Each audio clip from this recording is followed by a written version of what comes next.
Thank you so much. Thank you very much, Anele. Colleagues, please can I excuse myself from the beginning of the meeting. One of our staff members in our parliamentary constituency office passed away a week ago, just over a week ago, and I've been asked, of course, as the Member of Parliament deployed to that parliamentary constituency office to pay tribute on behalf of the PCO at the funeral of Miss Eunice Matendra. May her soul rest in peace. I will then have to excuse myself for a while, where I'll hand over to the whip, Honorable Dibulelo Mahlati, to continue with the meeting, but I thought perhaps I'll just start the meeting for us and indicate to us that we will be dealing with an update on the certification backlog that we've been trying to eradicate and ultimately reach a day zero of the certification backlog, as well as getting an update on the work that the department has been doing in dealing with bogus or illegal TVET colleges, particularly those that are private, well, of course, those that are private. It's a matter that we've seen the Deputy Minister, Buti Manamela, work on, and we'd like to have a better update from the department and the ministry on work being done there. May I check, Anele, if the DM Manamela is on the platform? Yes. Yes, all right. Yes, I'm here. Chair, I'm here. Thank you very much. It's traditional. I'm here, and I'd also like to be excused probably around 10 or just before that. I've got an engagement at 10 on which is a symposium on skills and the role of the private sector. So if I could be excused around that time, but I hope that would have covered a bit of ground by the time I leave. Thank you, Chairperson. All right. Thank you very much, Honorable Buti Manamela, the Deputy Minister. It will be very important at that symposium, DM, that you make it very clear that whilst we as government try and ensure that young people have the requisite skills for them to be active participants of our economy, that industry and the private sector also plays their part in ensuring that those young people receive the training, the working training that is required, but also that they are absorbed by the sector as well. So we wish you all the best with your engagements there. I will then like to hand over to Honorable Mahlati to continue with the meeting. And of course, Honorable Mahlati will allow for the Deputy Minister to make his opening remarks before handing over to the department as well as the other entities that will be presenting. And I will then rejoin the meeting just after the service of the funeral this morning. Thank you so much, Honorable Mahlati. Thank you very much, Chairperson, and good morning, colleagues, and good morning, Minister and the team from the department. Without wasting any more time, I'll therefore hand over to the DM to do his opening remarks and therefore hand over to the department. Okay, thank you, Whip, and also to members of the portfolio committee, and our DG, Dr. Nkosinathi Sishi, and the team from the department will be part of this briefing.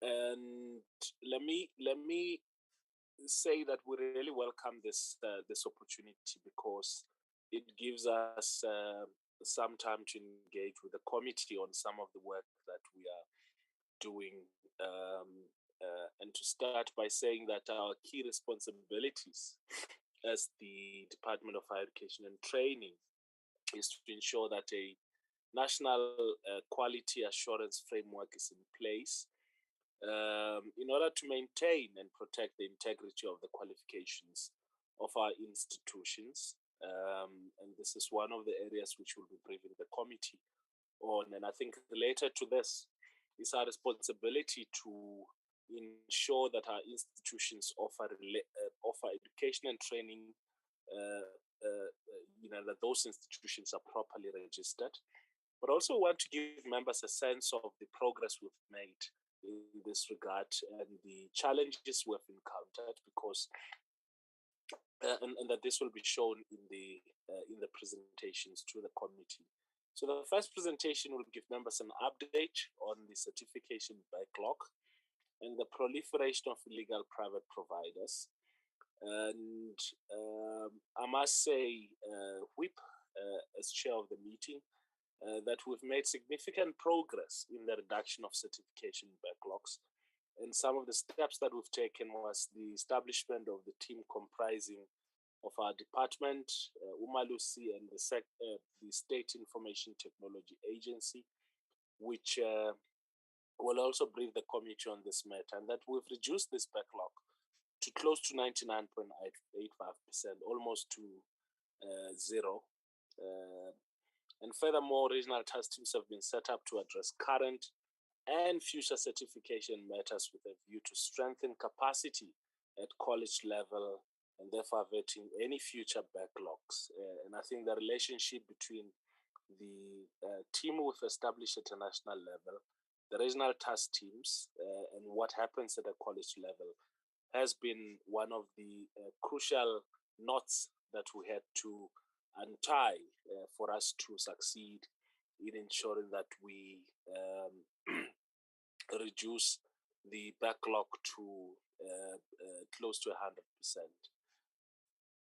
Well, then as far back as 2011,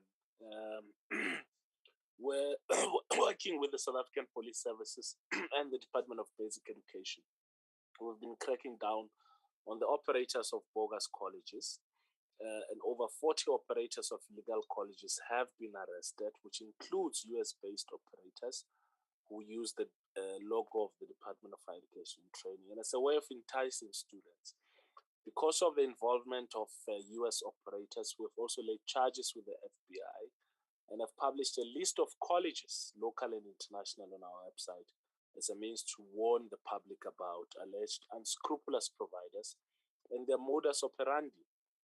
And I must say, Chair of the meeting, that one of the key reasons why we have somewhat seen a reduction of the number of illegally operating colleges is because our unit in the department has been working quite hard with some of the colleges that were committed to meet the requirements and have helped them to become properly registered institutions. I've been to some of these institutions who in the past were operating illegally and have now, are compliant with all the regulations in our country. So the strategy has obviously been to shut down those who are unprepared to compromise, but also to help those who are willing to comply to the laws of our country, so that they can register. The second presentation by UMALUSI on the update in the certification backlog and on the quality assurance of TVET examinations and assessment. We have been dealing with certifications backlog for students who set for examinations over multiple examinations and thereafter apply for a combination of results, after which certification processes follow. And this has been at the crux of some of the challenges relating to the backlog. The core of students does not automatically qualify for certification, as the quality assurance process and controls have obviously got to be administered for compliance with certification protocols. So this presentation will give us a status report outlining progress made between February 2020 to March 2022. And this, of course, will be complemented by the third presentation that will be made by the State Information Technology Agency, and the DG will lead the presentation by the department. He is accompanied by a competent team of DDGs. A couple of DDGs are here. DDG Gasa, DDG Levin, also DDG Valo of the skills development, and also DDG Mbobo Vava, corporate services, and DDG Fuchani for community colleges, and also some of the senior staff in our department. And I expect that the delegation of the UMALUSI, which is led by the chairperson of the council, and the CEO, Dr. Rakometsi, would also introduce the entire team, and similarly would SITA and all the other people are here. So if I could, Chair, ask that we then get into the presentation. I think you can help us determine the order within which you expect the presentations to be made. But otherwise, that's we're here at your service as it relates to this engagement on this important question. Thank you very much. Thank you very much, DM. And I think we would take the order in which you were making the opening remarks at DM, where we'll start with, as per the agenda, we'll start with UMALUSI on the certificate backlog, and then illegal private colleges, followed by quality assurance, technical and vocational training examination assessment, and then we'll take that order. So I'll be led by yourself in indicating whether DG will be the one leading the team through. Yeah. Okay. I think DG will then introduce them in that order. Thank you. Thank you very much. DG?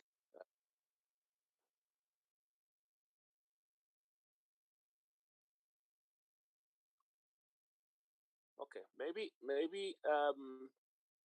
we can ask the chair and CEO of UMALUSI to start, and then the rest can then follow, because yeah, I think the DG has got issues with connectivity, but he will then join us. Maybe chair and CEO of UMALUSI, if you can start with the presentation. Thank you, Honorable Deputy Minister Manamela. My name is John Vormink. I am here to introduce the UMALUSI team and make a few comments, general comments. But allow me to introduce the delegation from UMALUSI. Dr. Rakometsi, as you had mentioned, the CEO, also Mr. Emmanuel Sibanda, the Executive Manager for Qualifications and Research. Ms. Zodwa Modimakwani, she's the Executive Manager, Quality Assurance and Monitoring. And Dr. Eva Suji, Senior Manager, Qualifications, Curriculum and Certification. There's also Dr. Mary Antoinette Liwayo, the Senior Manager, Post-School Qualifications. Mr. Gerard Boyce, Manager, Certification. And lastly, Dr. Lucky Dituaniani, Senior Manager, Public Relations and Communications. I would like to thank the Honourable Chair and Honourable members of the Portfolio Committee on Higher Education, Science and Innovation for affording us the opportunity to report on the following. A, UMALUSI's role in the certification value chain and the progress of the eradication of the certification backlog. And secondly, the quality assurance of the 2021 national examinations in relation to the TVET qualifications.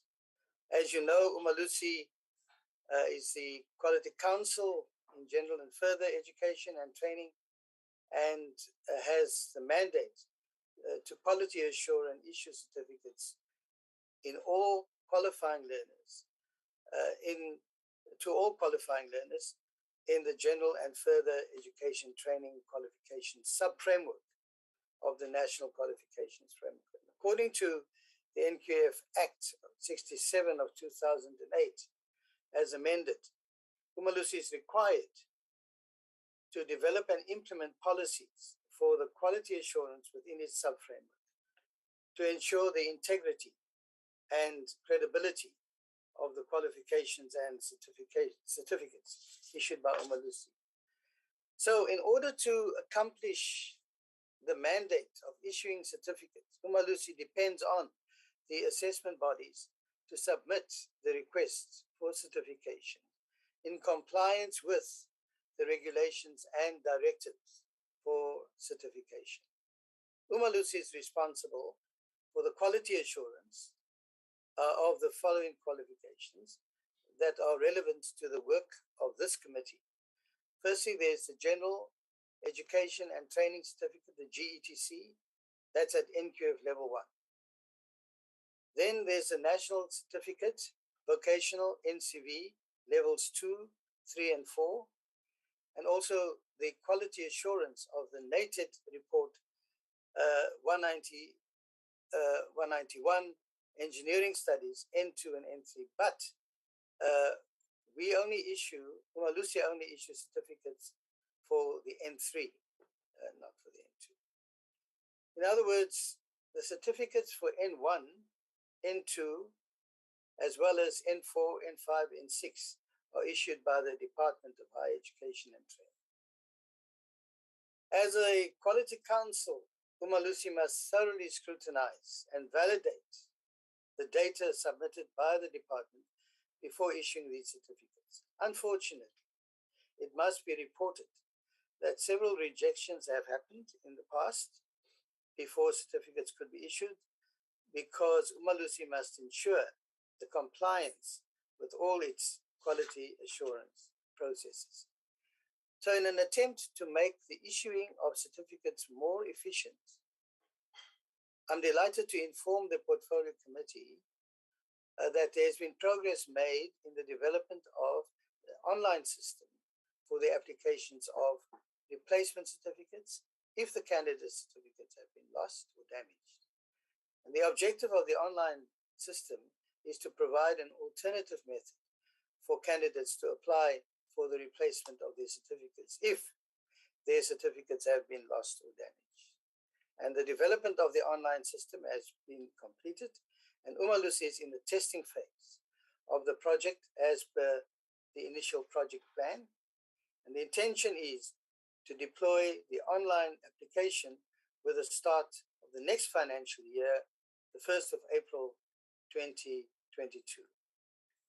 Furthermore, UMALUSI is uploading all certified learners, all their records on the National Learners Records Database, the NLRD, and that's maintained by SAQA at no charge within 30 days after complying with all the requirements applicable to quality assurance relating to the qualifications or part qualifications as per the NQF Amendment Act 12 of 2019. UMALUSI is also pleased with the progress on the eradication of the backlog, as the Deputy Minister has reported, and the department has reported at our Qualification Standards Committee meeting that was held on the 9th of February, that there the department reported a 99.8% reduction rate despite the challenges that it faces. And we are extremely happy with that. UMALUSI remains committed to supporting all efforts from the department and SITA to resolve the backlog of certificates and to ensure that the backlog remains at zero. However, it remains a big concern that there are still candidates who deserve a certificate but are without a certificate at this time. Furthermore, UMALUSI is still grappling with the outstanding debt of colleges.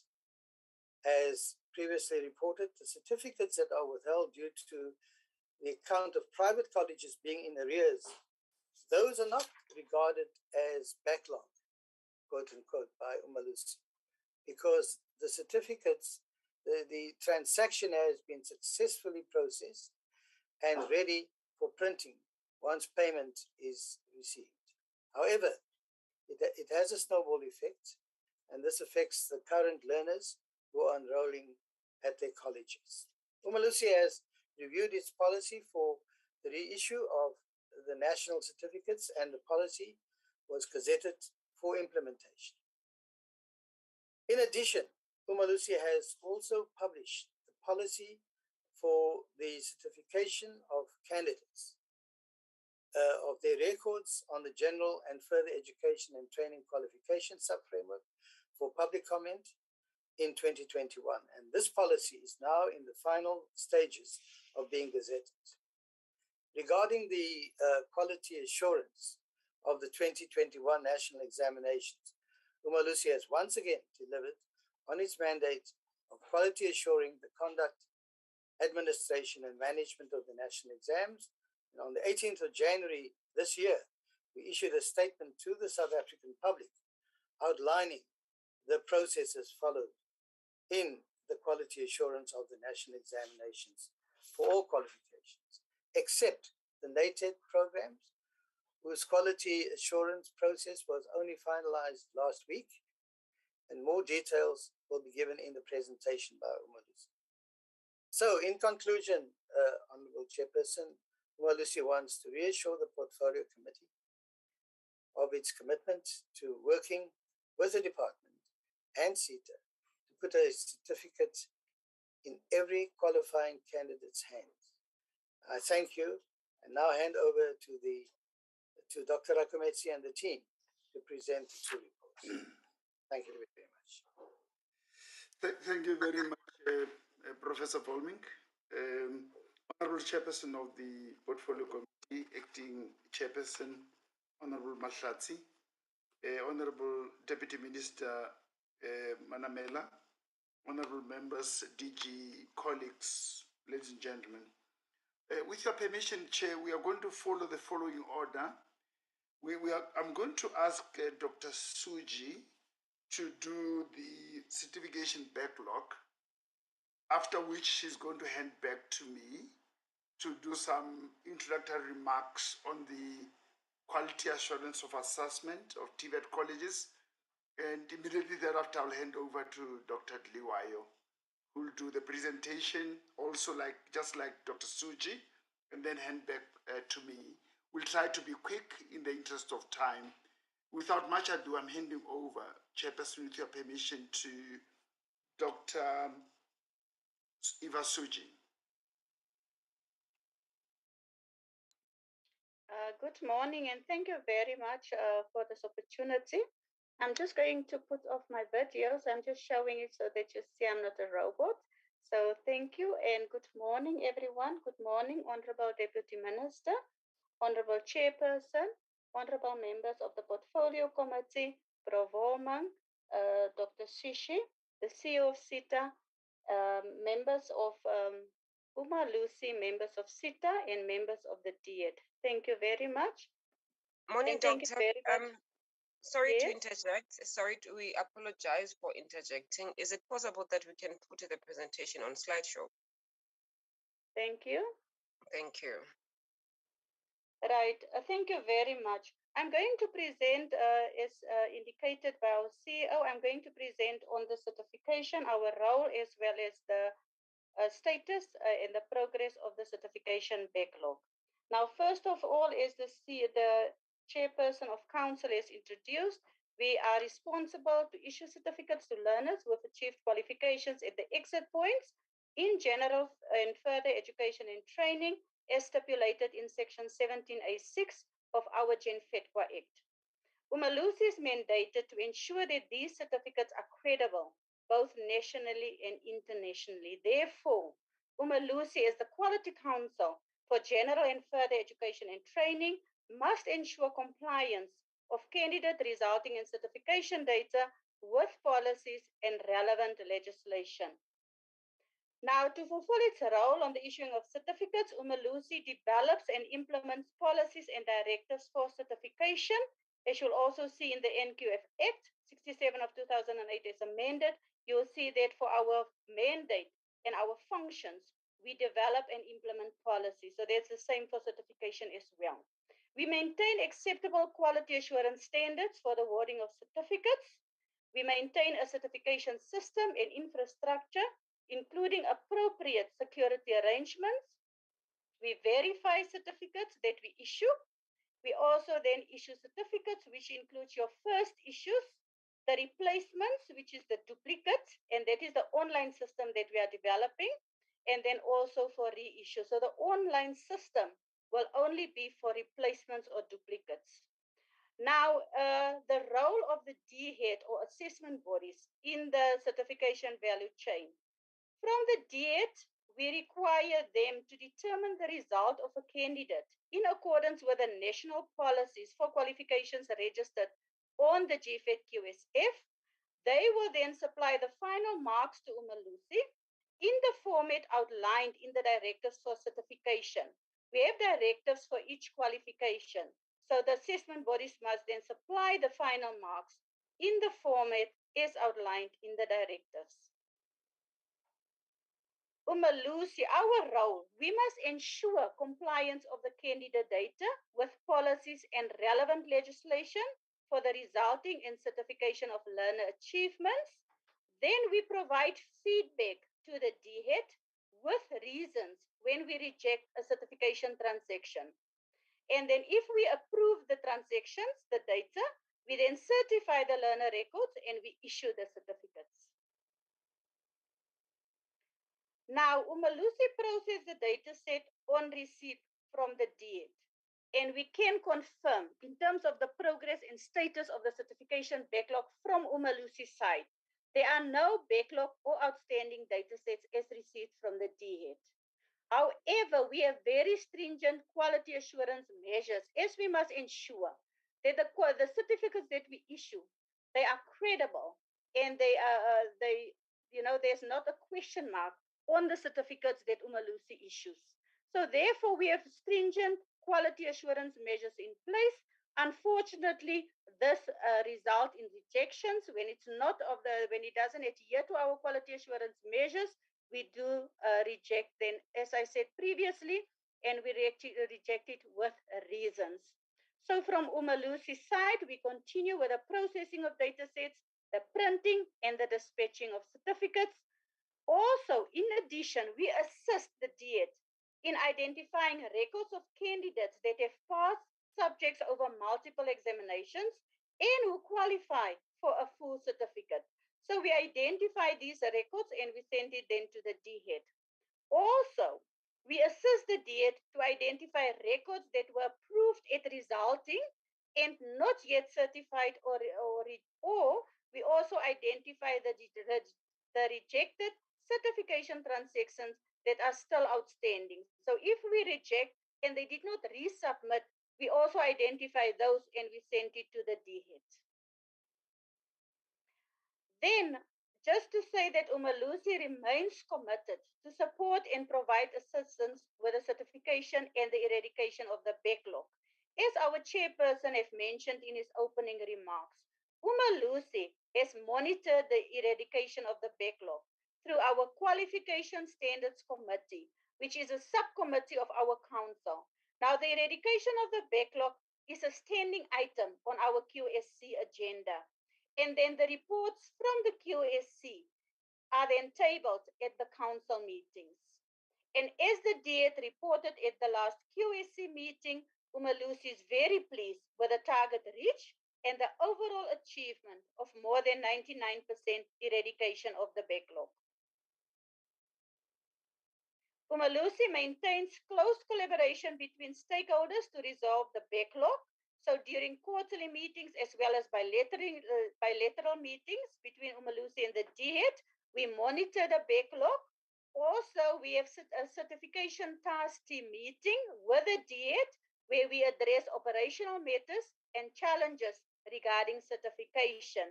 And in addition to the certification meetings, we are having day-to-day engagements on transactions between the officials from UMALUSI, the DHET, and SITA. So in conclusion, I want to say that UMALUSI remains committed to reduce and to ensure that there are no outstanding certificates And we are also committed to support the DHET and SITA in solving problems preventing the certification of candidates. And I just want to remind you again that UMALUSI is celebrating its 20th anniversary this year under the theme 2 Decades of Education Guardianship. And I think the CEO will also elaborate on our 20th anniversary celebration this year. I thank you very much. I will now give over to the CEO. Thank you. Thank you very much, Dr. Suji. Can you stop sharing? Dr. Dliwayo is going to be sharing now. Dr. Dliwayo.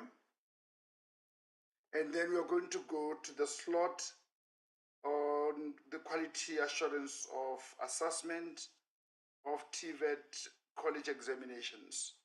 Slide mode, please, Dr. Dliwayo.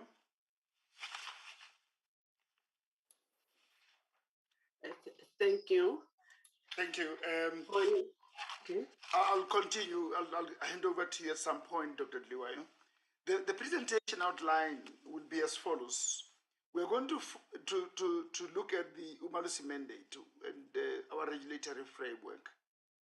And then we're going to look at the framework for the quality assurance of assessment. And then we'll look at the quality assurance processes undertaken in 2021, looking at the scope of the 2021 quality assurance of assessment, areas of improvement, tracking of directives for compliance, looking at the period 2019 to 2021, and we're going to look at standardization and resulting, looking at the recommendations and conclusion. I'll be sharing this presentation with Dr. Dliwayo. And then moving to the next slide, we derive our mandate for quality assurance of assessment from two pieces of legislation: the National Qualifications Framework, NEQF Act number 67 of 2008, sections 27H and 27I, and the General Further Education and Training Quality Assurance Act as amended in 2008, section 17A, which states that the Council must perform the external moderation of assessment of all assessment bodies and education institutions, and also that the Council may adjust raw marks during the standardization process, and that the Council must, with the concurrence of the Director General and after consultation with the relevant assessment body or education institute, approve the publication of the results of learners if the Council is satisfied that the assessment body or education institution has satisfied the conditions that warrant such assessment. Chairperson, we've got a framework that we follow for the quality assurance of assessment. We conduct quality assurance of assessment to ensure that assessment leading to the award of certificates in schools, community education and training colleges, and technical and vocational education and training colleges is of the required standard. Those certificates have to be credible that we issue as UMALUSI. Hence, we conduct quality assurance of assessment. We achieve this through the moderation of examination question papers. The question papers are moderated by UMALUSI, moderation of critical assessment tasks, and common assessment tasks. We monitor monitor site-based assessment, integrated common assessments, ICAS, and integrated summative assessment task, ISET. And also, we monitor the conduct, administration, and management of assessment and examination processes. We monitor and quality assure marking and the management of marking concessions and examinations irregularities. Standardization of assessment outcomes and approval of the release of the results. Those are the things that we focus on according to our framework of quality assurance of assessment. I'm going to hand over to Dr. Dliwayo to proceed with the presentation. Dr. Dliwayo. Thank you, CEO, and good morning. I'll just show my video also briefly and then put it off. Thank you very much. And I'm going to continue from where the CEO has stopped. And good morning to the Deputy Minister, to the Acting Chairperson, Honorable Chairperson, to the Honorable Committee members, to the DG, Sishi and his delegation from the DHET, to the Chairperson of UMALUSI, Prof. Bolmink, to the CEO and his delegation, and also to the members from SITA. I'll continue from this where the CEO had stopped and take you through the quality assurance processes that were undertaken by UMALUSI in 2021 for the National Certificate Vocational Qualification. So in my next slide, I'll take it that the presentations have been read because of the number of slides that I have. On this slide, we would just want to indicate to you that the National Certificate Vocational Examinations were administered by the Department of Higher Education and Training and also quality assured and certified by UMALUSI. And for this slide is trying to indicate to you the candidate cohort that wrote these examinations from 2019 up to 2021. As can be gleaned from this presentation, you can actually tell that there has been a dip in the 2021 in the number of candidates compared to 2020 that had registered, and also comparatively to 2019 when we had 133 candidates. And you can see that there has been a slight improvement in 2019. However, there is also a drop for 2020. And the next slide also indicates to you the examination centers that administered these examinations. And you can see that in 2021, we had 249 centers that administered these examinations, 21 of which were private colleges, 220 were public colleges, and 8 correctional services centers. And we did not have any school that actually administered in 2021.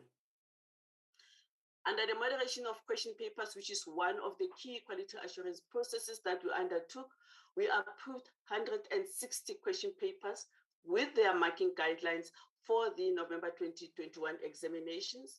And these question papers actually went through different levels of moderation and were approved at different levels as indicated below. And it must be indicated that of the 160 question papers, all of them were actually approved by UMALUSI. However, at first moderation, it shows that we did, this is actually a moderation that was taken at different levels, and the figures that you see there was mainly at first moderation level. In terms of the areas of improvement, we identified quite a number of areas of improvement on the side of the DHET. I'll pick on some of them. I won't read through all of them.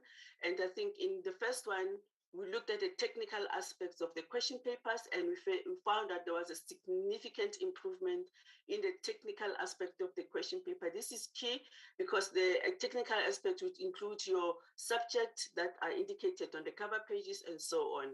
And again, it is also important to note that 91% of the question papers included questions that reflected the latest development in the subjects, which was an improvement of 1% from the November 2020 examinations. And also this is important because we just want to indicate to you that the question papers need to develop and to be developmental in nature. 84% of the question papers showed an appropriate distribution of marks and the cognitive levels. Also, I'm highlighting this also to indicate that the cognitive levels are important in order to cover all types of learners that we are assessing. And also 90% of the question papers did not contain questions that had been asked in the recent years. This is also to ensure that we cover the predictivity level of the question papers. Also noting that all non-compliant question papers were amended and approved before they were administered. This slide actually shows to you the trend from 2019 to 2021.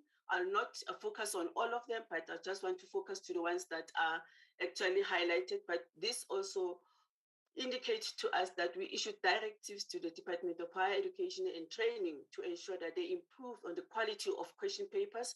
And this slide shows that there was quite an improvement.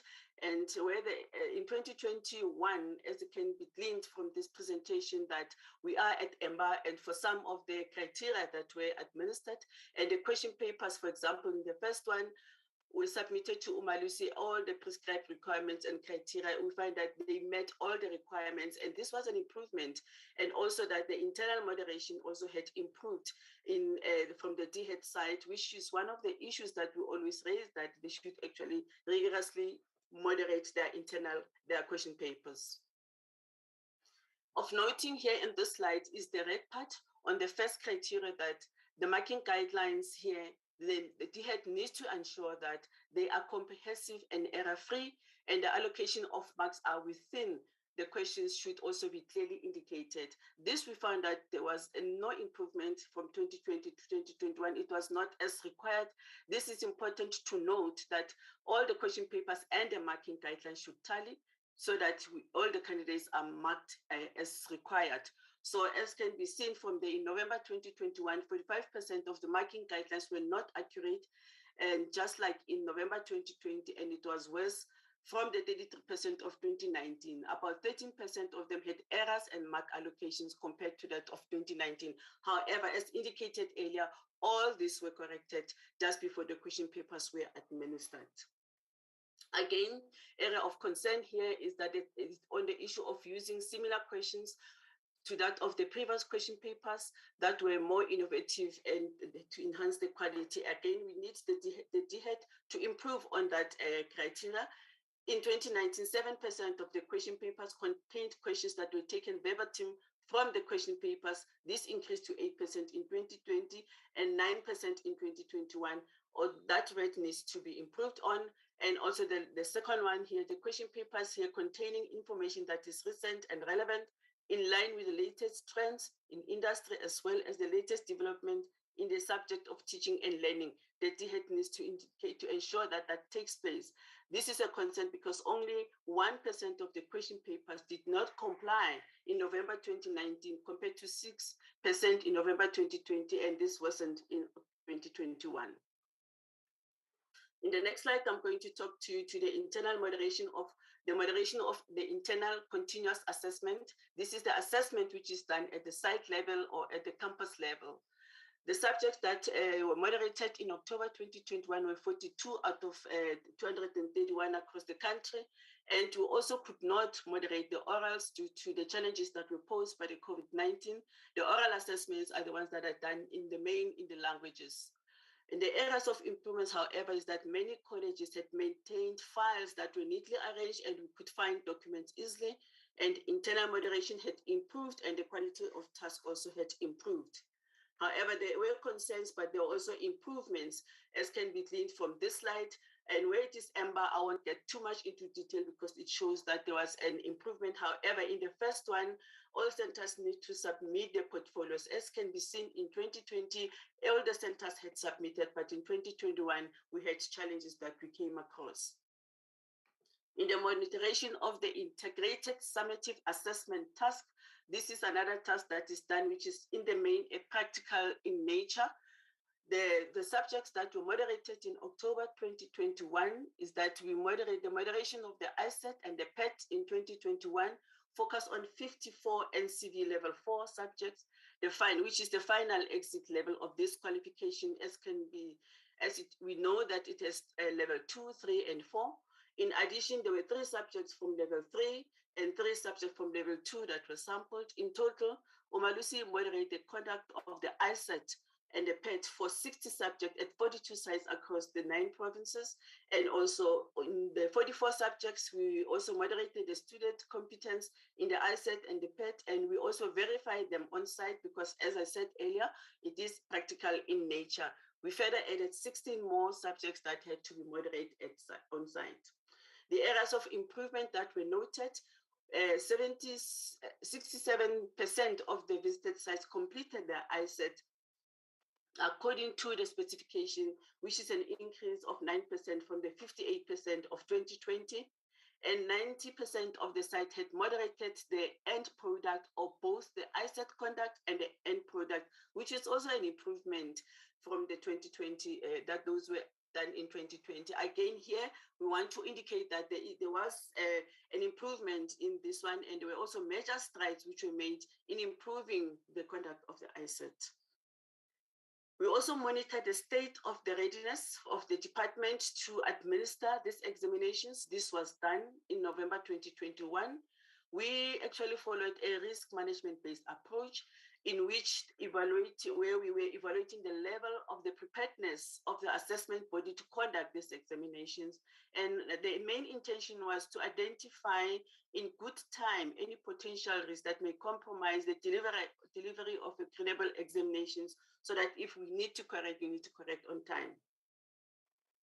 Again, in this one, we find that there was quite some improvements on the 2 criteria. However, in the last one, we could not monitor the centers which was outside the borders of South Africa. And this was a new criteria that emerged in 2020, and we could not be monitored because of the challenges that we experienced with the traveling due to the restrictions that were posed. We also monitored the writing of the examinations, and this slide indicates to you the number of slides that were 45, which were monitored, which was actually an improvement where we found that the DHET had complied, and this was an increase by 3% compared to the previous years. Again, when we monitored the examinations, we found that the last one, I also focus only on the red. All centers, we found the DHET should ensure that all centers are compliant and to the COVID-19 restrictions. We found that there were findings in 2020 and 2021, and there was a slight improvement. However, we found that 29% in 2020 and 20% in 2021, the centers were not fully compliant. We also monitored the marking of the examinations, and here we sampled 8 of the 10 DHET marking centers where we visited them. And the areas of improvement that we noted was that there was extra security guards were used, and also a WhatsApp group was created to inform marking officials of any security issues. And all the marking centers had firm structures and procedures in place to identify and deal with irregularities.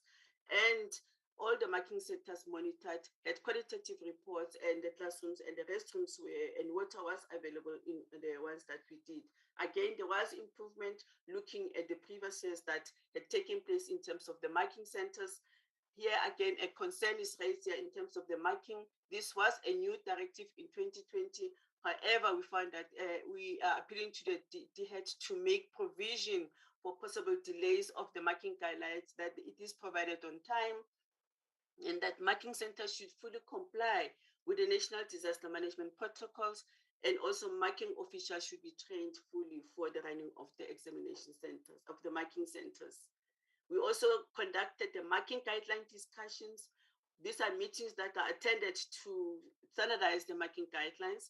And here, UMALUSI attended 75 face-to-face marking guideline discussions. 74 were held online, and 1 was conducted at a marking center.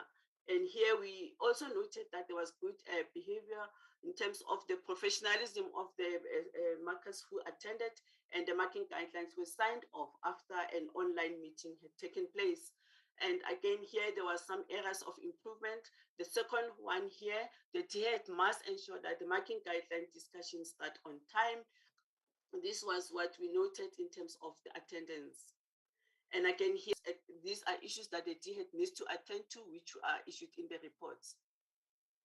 The next one, in the marking guidelines, the chief markers and the interior moderators need to complete the sample marking before the marking guideline starts. We found that, again, this needs to be an area that needs to be improved by the DHET.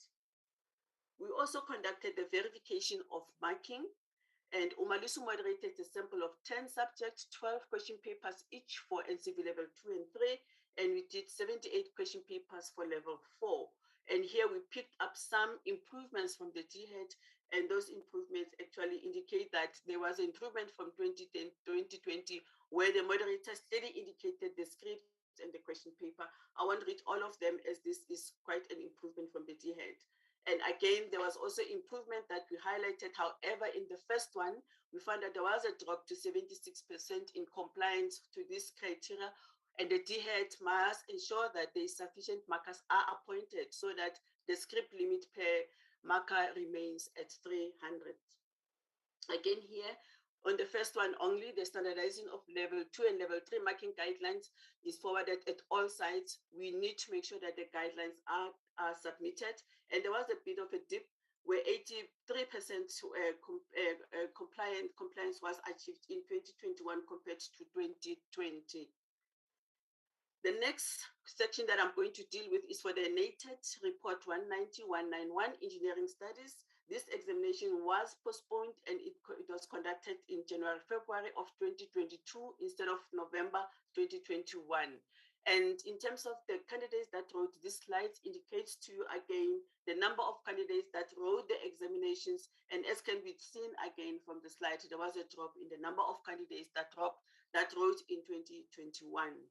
The number of centers that administered the examinations were 429 for 2021, which is more centers compared to the 2 previous years. We also conducted the moderation of question papers for the NATED N2 to N3. And here the number of question papers that UMALUSI moderated were 50, 25 for N2 and 25 for N3.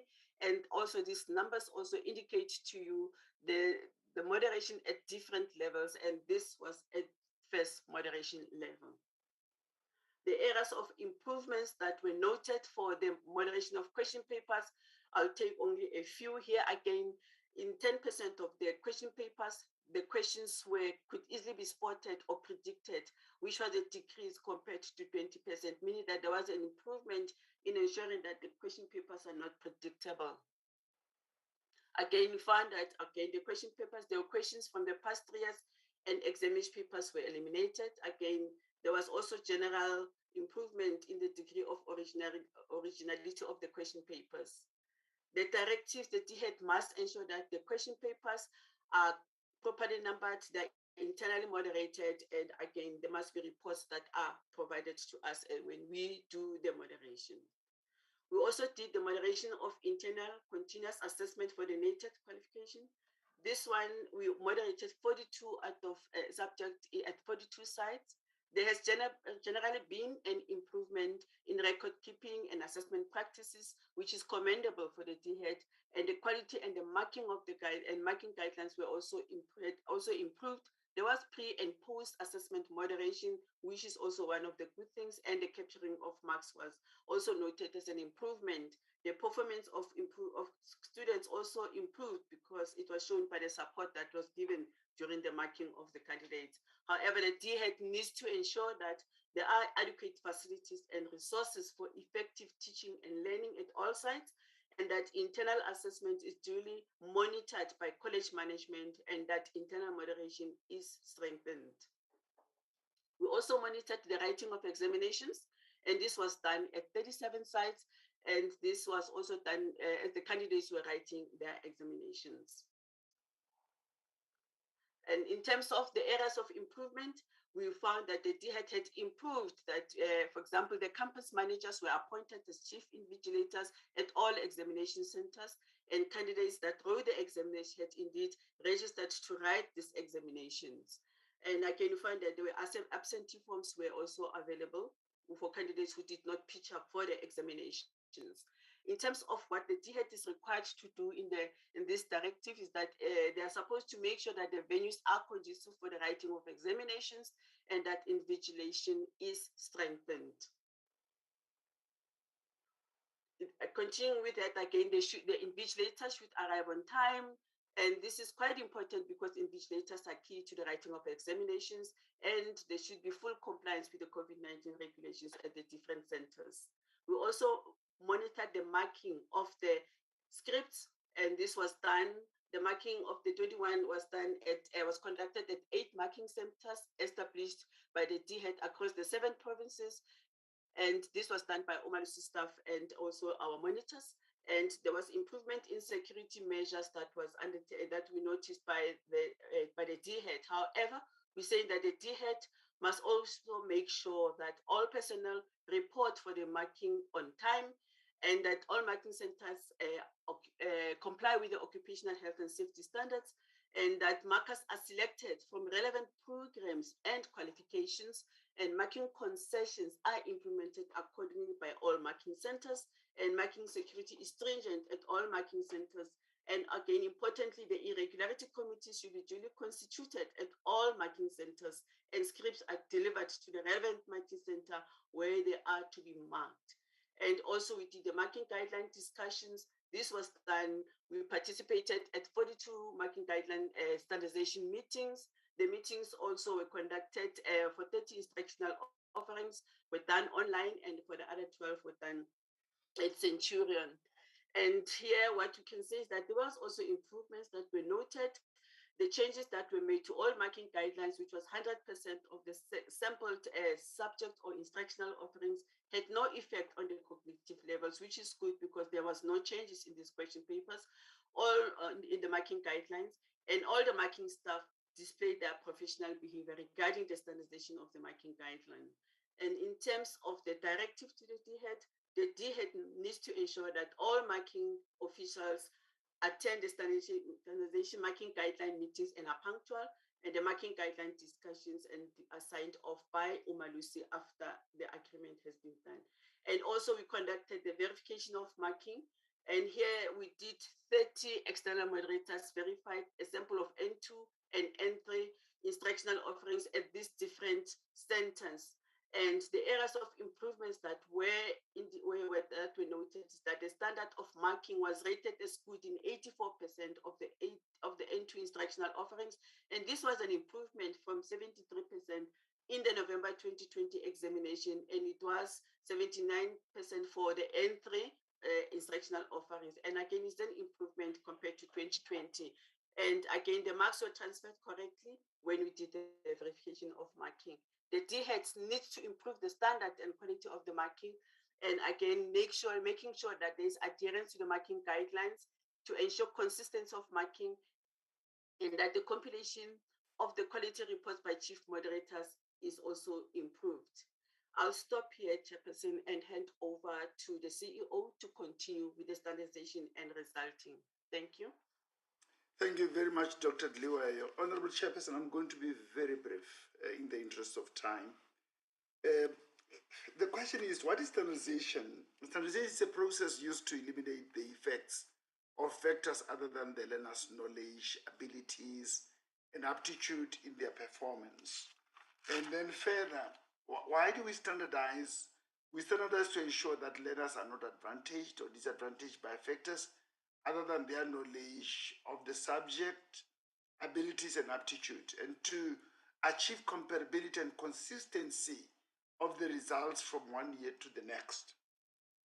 How we standardize is we've got principles that we follow, that no adjustment should exceed 10% of the historical average in either direction, upward or downward.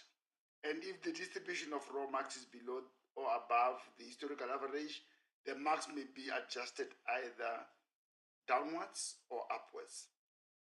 In the case of an individual candidate, the adjustment effected should not exceed half of the raw mark obtained by the candidate.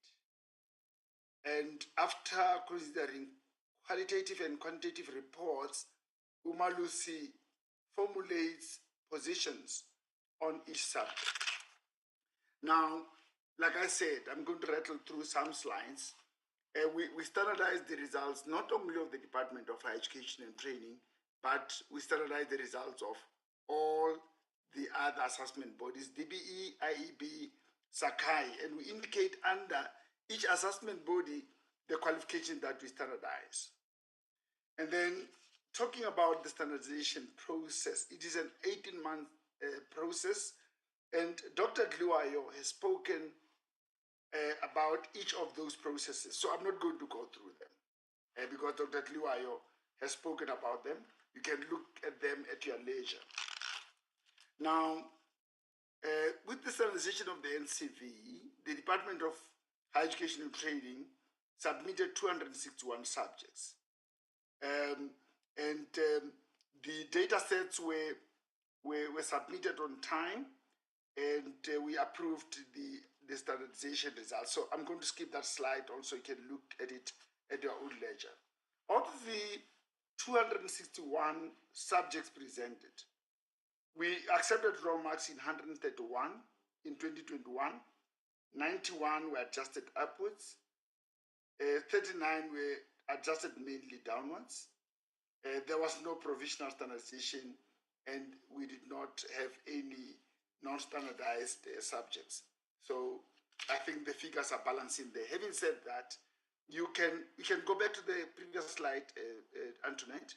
You can look at comparatively what happened in the previous years in terms of the numbers, November 2019, November 2020, and I've only spoken to November 2021. As Dr. Liwayo and Professor Volmik have already indicated, next slide, the engineering NATED 190191 NATED report qualifications were only done this year because of COVID. I'm not going to look at that because that was said already. Next slide, and then we can skip number 77 as well. Then we can indicate on this slide that 57 subjects offerings were presented for adjustment for standardization rather, and that raw marks were accepted in 41, mainly upwards 8, mainly downwards 8, and then the figures are balanced there. Earlier this year, Professor Volmink conducted an approval media briefing where this statement was read, where we are approving the results of the Department of Higher Education and Training, NCV qualification. What is important to note, and maybe we could note this for both qualifications, is that there were some areas where we said the results should be blocked. Next slide. We said they should be blocked because of some investigations that had to be done, which investigations will be followed by verification by UMALUSI. That is very important. But I want to just pay some attention on the next slide, which deals with the recommendations on the NCV. The quality of question papers should be improved to curb marking concessions. Compliance with internal continuous assessment, I guess, by all sides of teaching and learning. High failure rate by candidates in certain subjects, something that we need to pay attention on. High candidate dropout is something that has to be given attention. Management of irregularities at examinations in marking centers and occurrence of behavioral and acts of dishonesty by candidates during the writing of examinations. Something that is not on the slide that I want to emphasize. Why still on that slide, Dr. Liwayo, is that private colleges remain the Achilles heel of the Department of Higher Education and Training. Chairperson, I don't know how I can emphasize this, that a lot of irregularities happen at the private colleges and not at the public TVET colleges. So it is something that the department has to pay attention to. Same with the NATED programs, next slide. The results were approved by Professor Volmink at that media briefing, and a letter also to the DG was sent. And we were saying to the department they should block the results on the same basis. You know, ICAS missing, and then there were irregularities identified, and that the department must develop and submit an improvement plan to UMALUSI for this qualification on the 15th of June 2022. For the NCV, it will be a different date for the submission of that report, improvement report. Final slide, Chairperson, UMALUSI has attained adulthood. We have grown as an organization. The status of adulthood is attained at 18 in South Africa, according to our law. We are 20 and we're celebrating our 20th anniversary this year. We'll be making a lot of noise. We'll be having a number of ceremonies celebrating this, and you'll be invited accordingly. Should COVID-19 allow for us to gather in the fashion that we want to. So we are bringing this to your attention that we are celebrating our 20th anniversary, and the theme is in the slide that was presented by Dr. Suji. I will not get to the slide now easily because of the pressure of time. Let me read you that theme. The theme is 2 decades of education, guardianship, 2002 to 2022. Let me take this opportunity to thank the Honorable Chairperson and members of the Portfolio Committee for listening to us, and thank the department for their support to the work of UMALUSI. Thank you very much. Thank you very much, CEO, and congratulations as an entity for reaching such a milestone of 20 years. We are looking forward to the invitation. Hopefully, when the chair is back, she will make an emphasis around this particular matter. But what we would want to encourage our entities, much as we want to celebrate such a milestone, it is also important that we prioritize our limited resources to critical issues of our entities in line with our mandates, but it will not kill to really celebrate 20 years of existence as an entity. Thank you very much, colleagues from UMALUSI, the CEO, as well as the chairperson of the board, and all members of the team who presented today. Thank you very much for your presentations. We will then move towards the last presentation, I want to believe, by the department on illegal private colleges. Is DG back? Thank you, Chairperson. I appreciate the opportunity.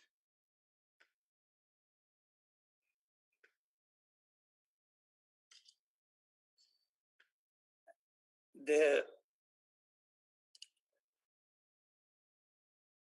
Chairperson, I trust that you can see our presentation, which is consolidated, covering all the issues that have been presented, including the eradication of certificates. I trust you'll allow us to, in the interest of time, just cover all the areas that are reflected in the slide. If you agree, Chair. Yes, teacher, but it seems like unless it's only me, the presentation is not on the screen. Do members see the presentation, or it could be my side alone? No, it's not yet loaded, Chair. Okay. DG is not yet loaded. Okay, Chairperson, I think in the interest of time, can you load it from on your side? Anele, will you kindly assist DG to load the presentation from our side?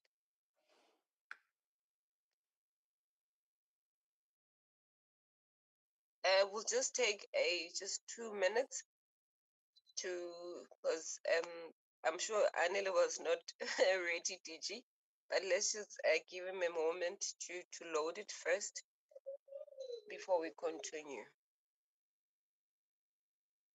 Okay, noted, Chair. I will just have a look at it. Thank you, Chair.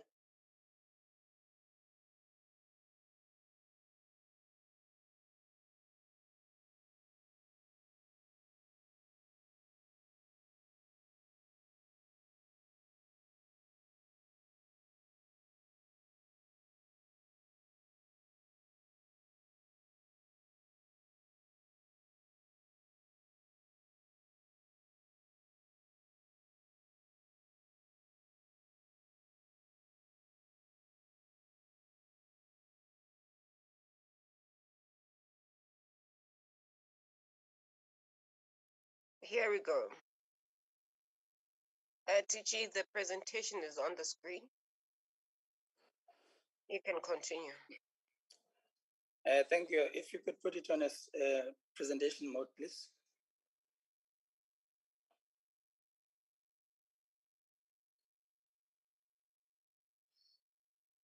First and foremost, Chair, I wish to take this opportunity to recognize the entire portfolio committee members, including the chair of the portfolio committee. And thank you for this opportunity.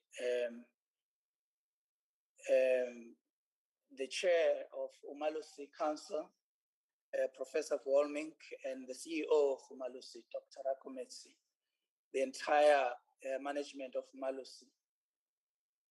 Congratulations to 20 years of excellence, 20 years of hard work, 20 years of pride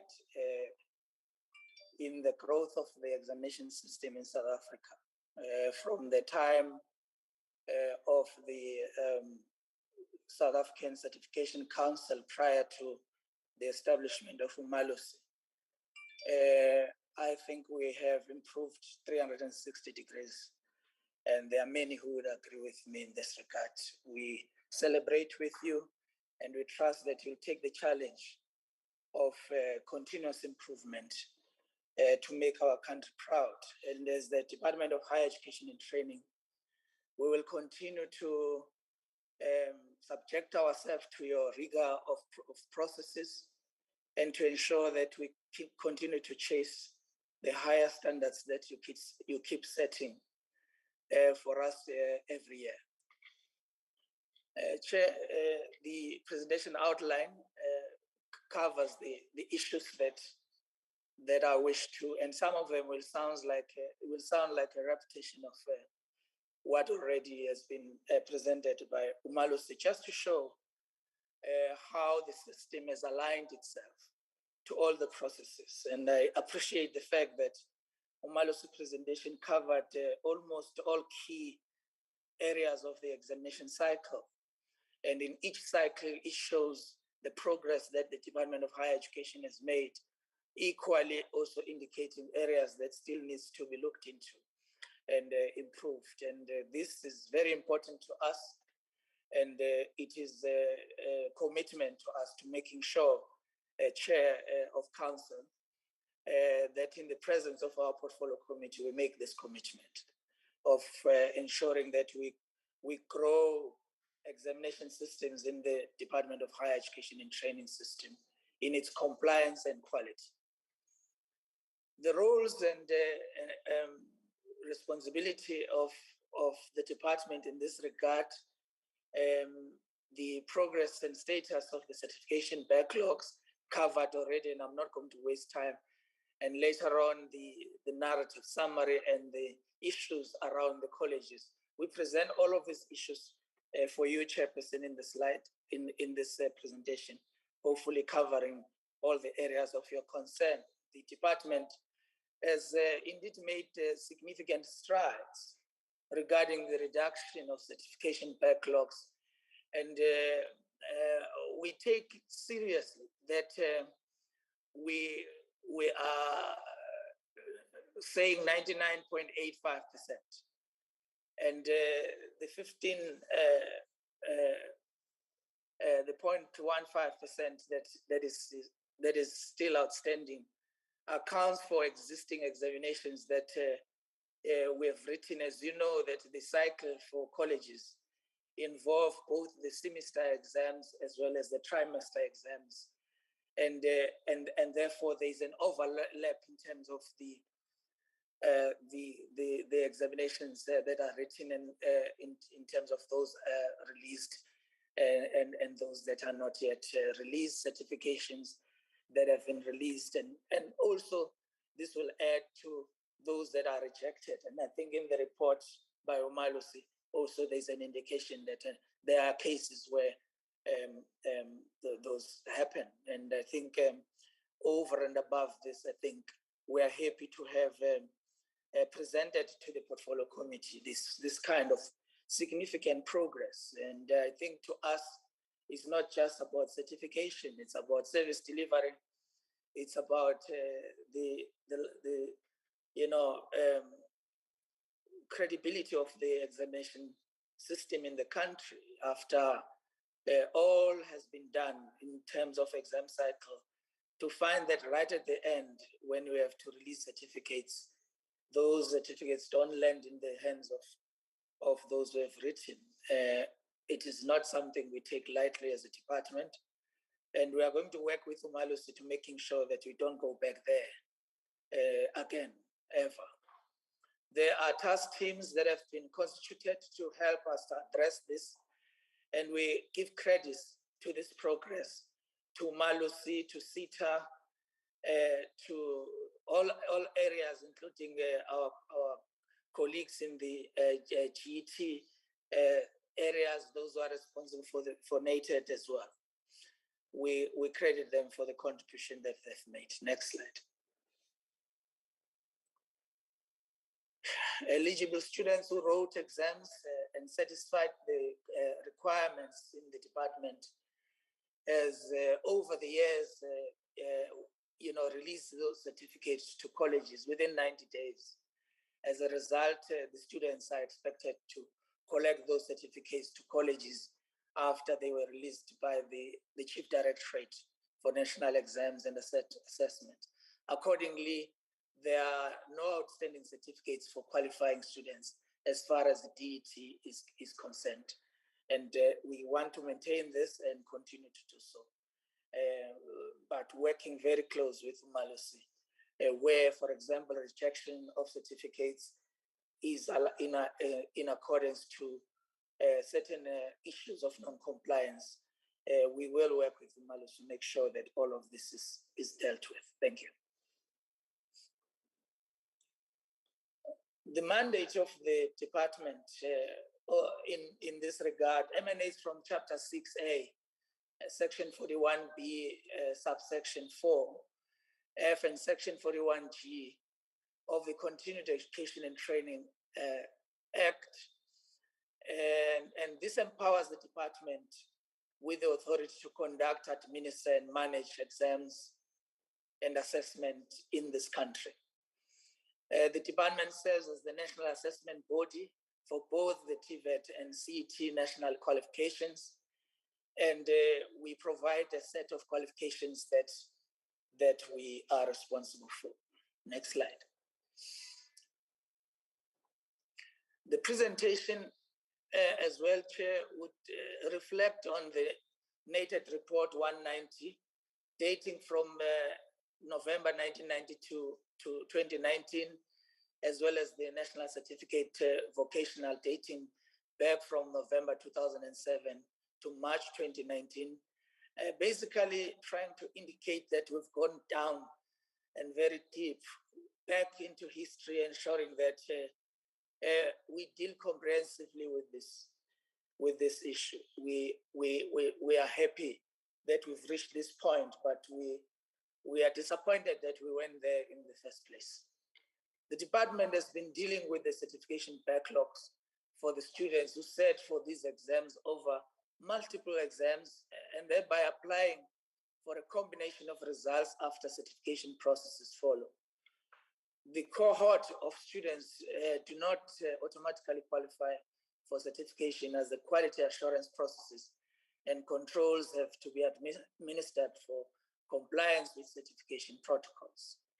The status report outlines progress that has been made since 2020 to 2022, and the table that follows will show in which areas this progress has been achieved.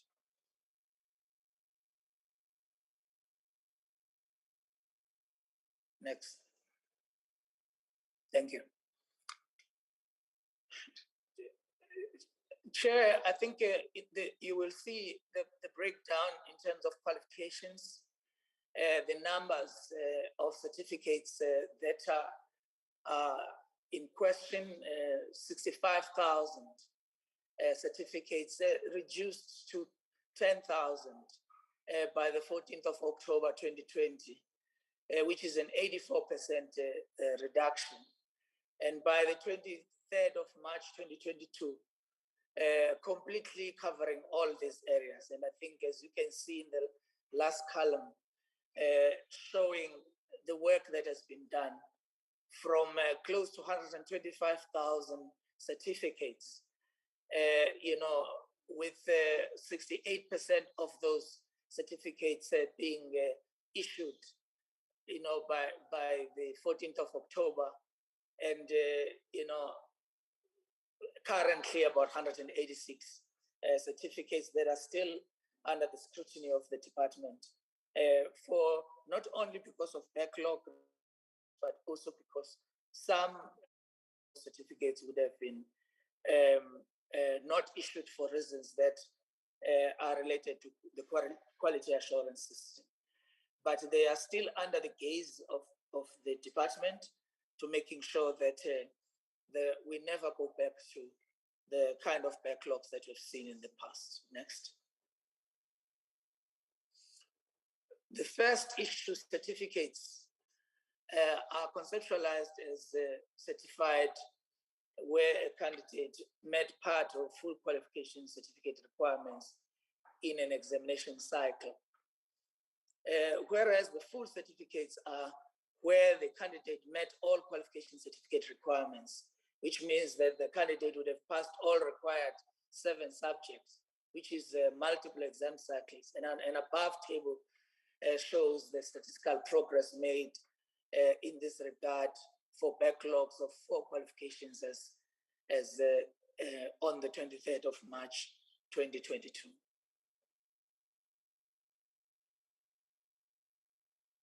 In summary, Chair, and I'm not going to get into the detail of it as well, because I think we are fully aligned with the presentation by UMALUSI colleagues.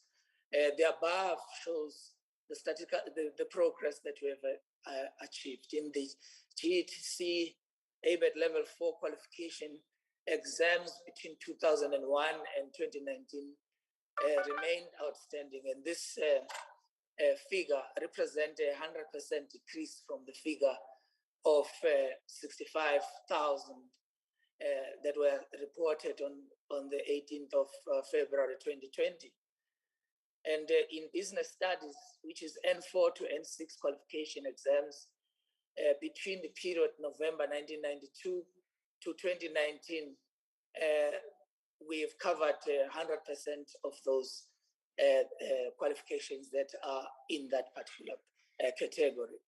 And as from the 23rd of March, 118 certificates for candidates who set for engineering N1 to N6 qualifications between the periods that are reflected is a figure that represents a decrease of 21,520 from 21,638 reported earlier on.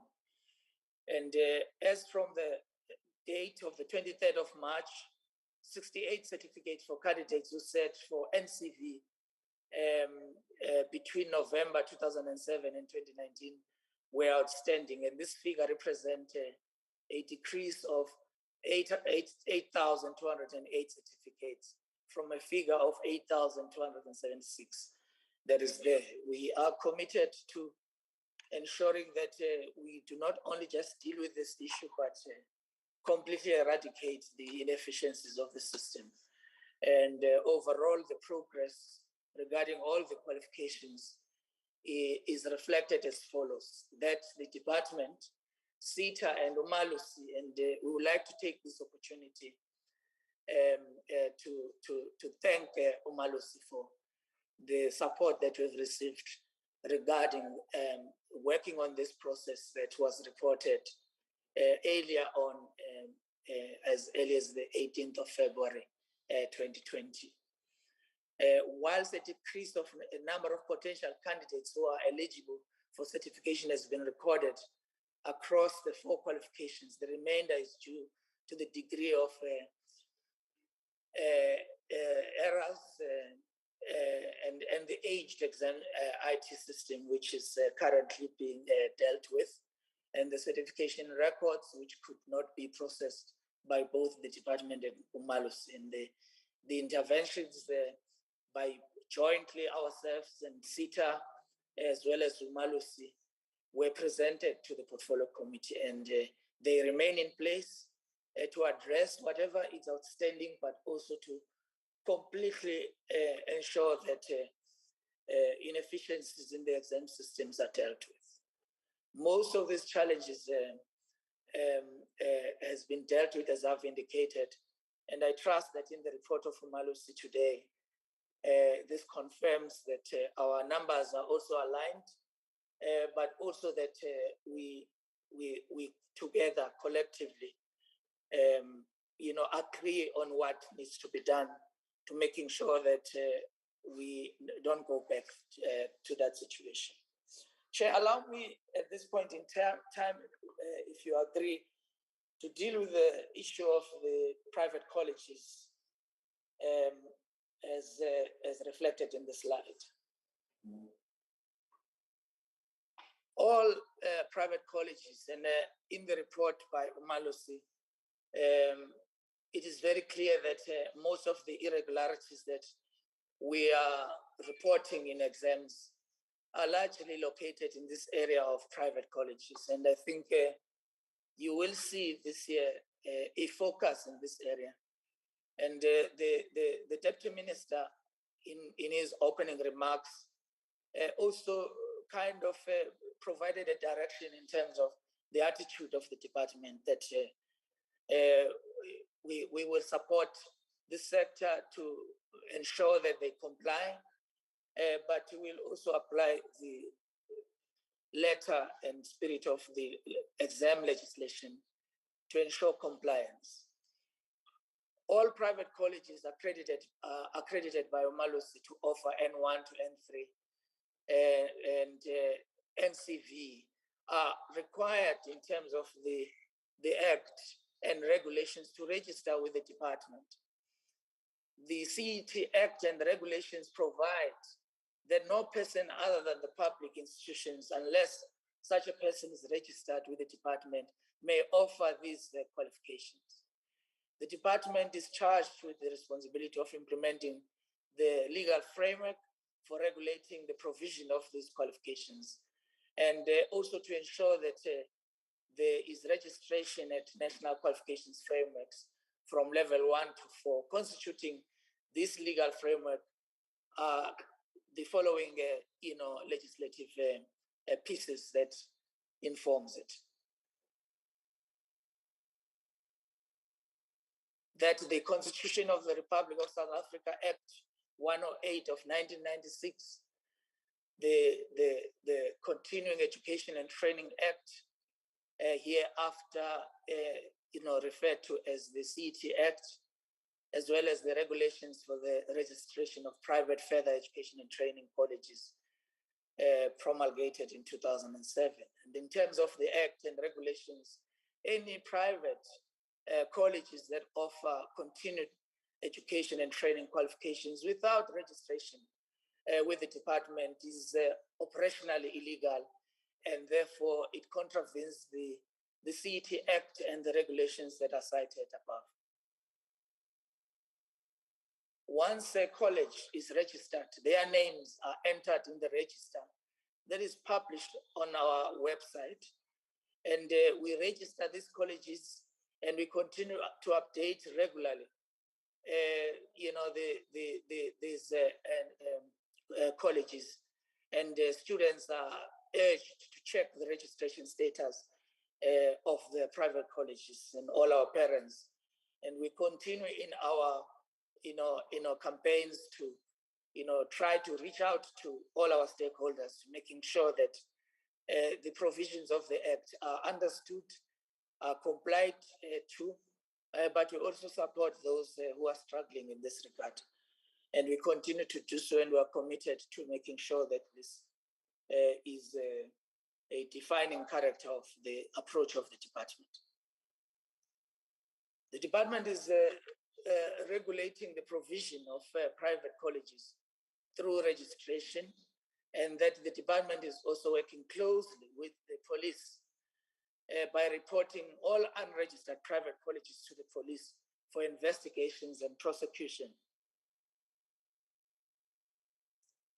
One of the responsibilities of our department is to, in terms of our public awareness campaigns, to inform the public and students about the processes and procedures of registration as private colleges. We have a duty, and we continue to work very hard to making sure that we inform the public and students about the registration status of colleges. And in order to fulfill this function, we have a number of public awareness campaigns on unregistered colleges, in all the provinces, working with councils and colleges to making sure that we isolate those that are not compliant to the law. Through these campaigns, we have alerted the public of the prospects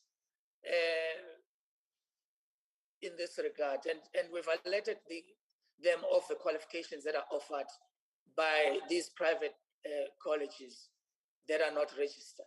We have also provided within the website of the department, clarity, so that those who want to check whether a college is registered with the department or not can clearly see, and differentiate those that are registered from those that are operating illegally. The department further participates in radio interviews with different stations, particularly community radio stations, and we respond to print media inquiries regarding registrations of private colleges, and also one of our responsibilities is to inform the public and students about the processes and procedures for registration as private colleges, informing the public as well and students about the registration status of private colleges.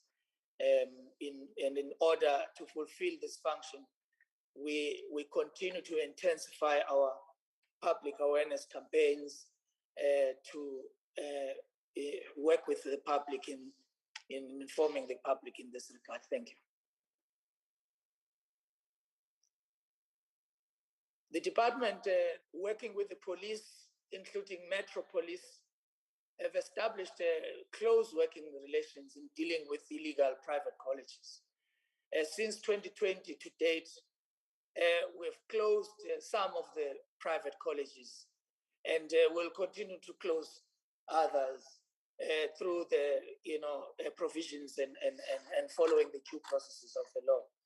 And we continue to warn those who do not comply that we will, working with the police, hold them to account. The directorate that is responsible for private colleges within this department also continue to work to making sure that the registration status of private colleges that are operating illegally, particularly in the provinces that are cited here, are dealt with, and the affidavits that have been drafted provide the basis for evidence in court regarding whether the private colleges operate legally or not. In conclusion, Chair, the progress continues to be made in the reduction of the backlogs in the certification, that we are working very close with SITA to making sure that there's a complete reversal and no opportunity for such errors to happen in the future. And as the department continues to work with the state law enforcement agencies to expedite the investigation and prosecution of illegally operating colleges, we are also considering the prohibition of registration of private colleges that seek to offer oversupplied programs, such as those that as nated and those that are that do not contribute to economic development trajectory of the country, and therefore reduce the high unemployment as a result of graduates that exit from colleges that do not comply to the published list by the Minister of Home Affairs in conjunction with the Minister of Higher Education and Training of skills and occupations in high demand.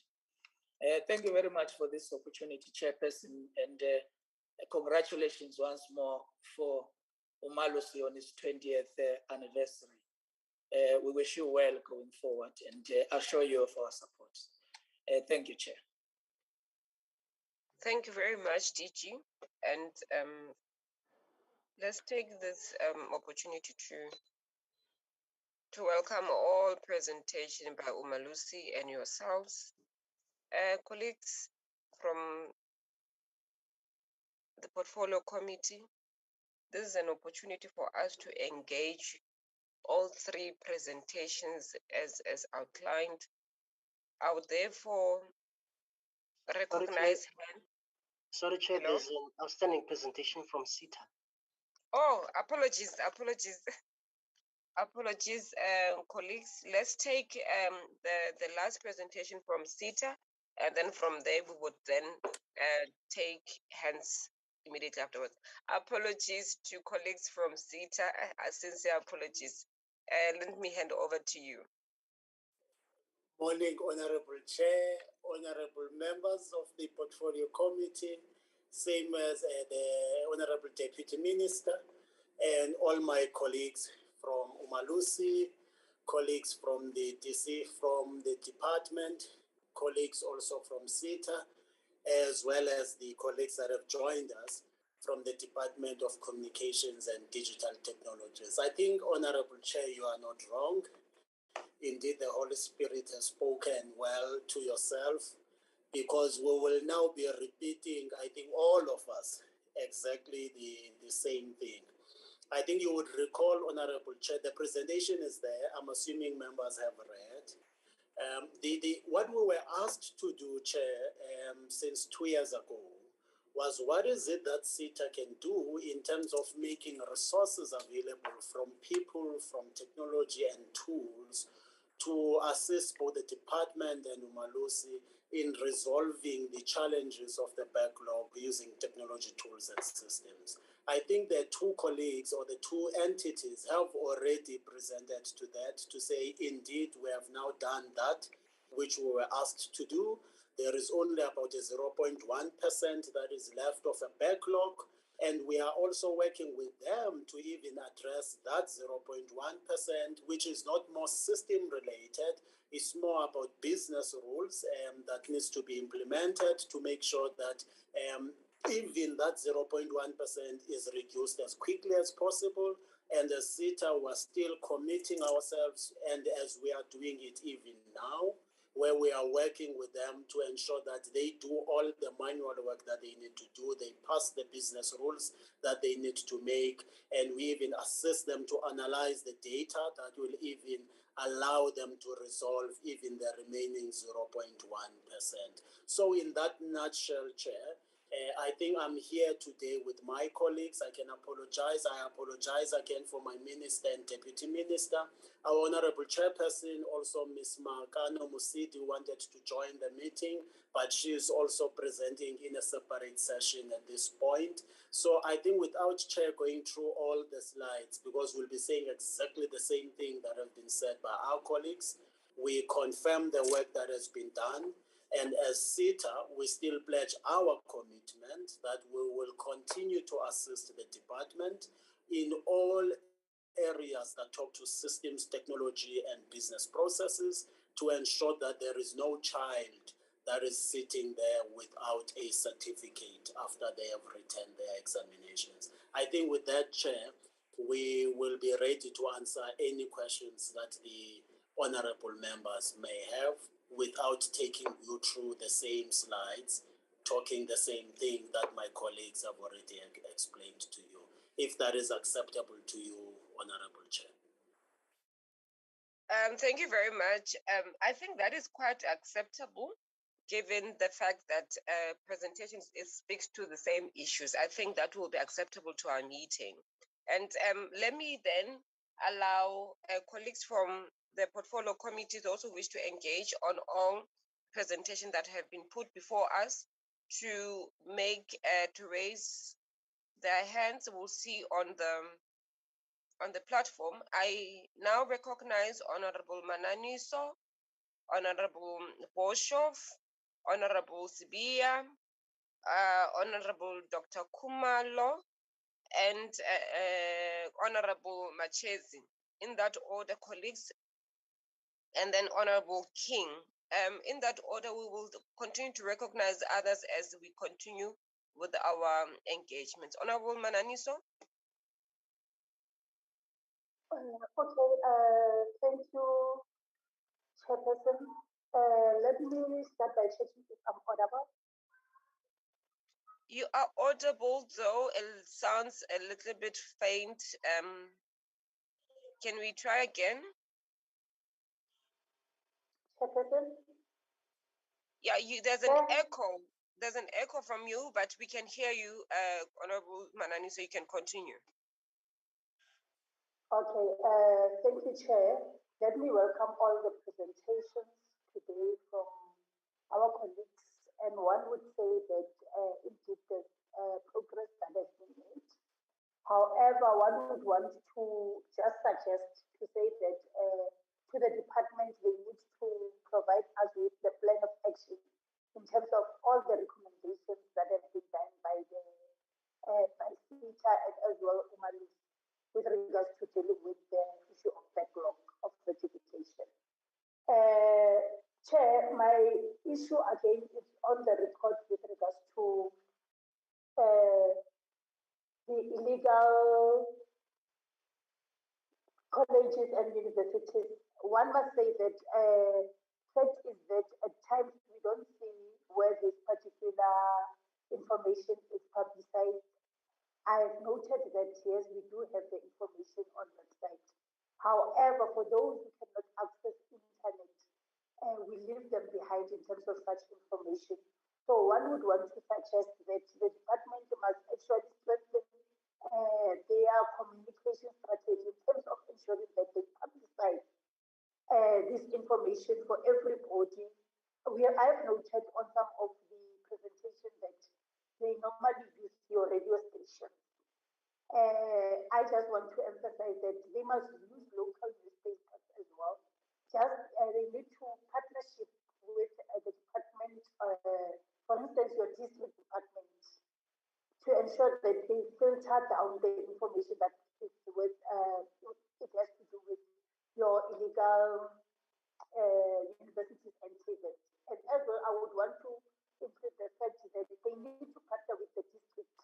Perhaps they must use the district inspectors to ensure that they check on regular basis these illegal institutions, so that we don't wait for perhaps your whistleblowers that there's such and such they need to conduct investigation and so on. Because at times, Chairperson, one would say that we get to know about these illegal institutions when you see your paper files, but you don't necessarily hear about them when there is no issues on the ground. So they just need to include inspectors in our local municipalities to work with them on regular basis to get such information as it when these things are happening. With regards to SITA as well, UMALUSI, I think one is very happy about their presentation, including the commitments that they could have given us when we were engaging with regards to the backlog program. And I just want them to actually break down per our regions in terms of the work that is being done, because I've seen on the SITA, on the UMALUSI actually presentation, they speak on provinces. So if possible, on slide, I think it's like 20, they can give us specific regions in terms of the work that has been done.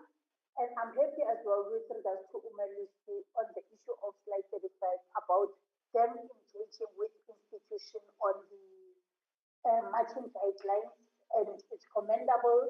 They must continue doing it on regular basis. They must not wait for crisis to happen, then they do conduct this particular guideline discussions. I just want to check as well with UMALUSI.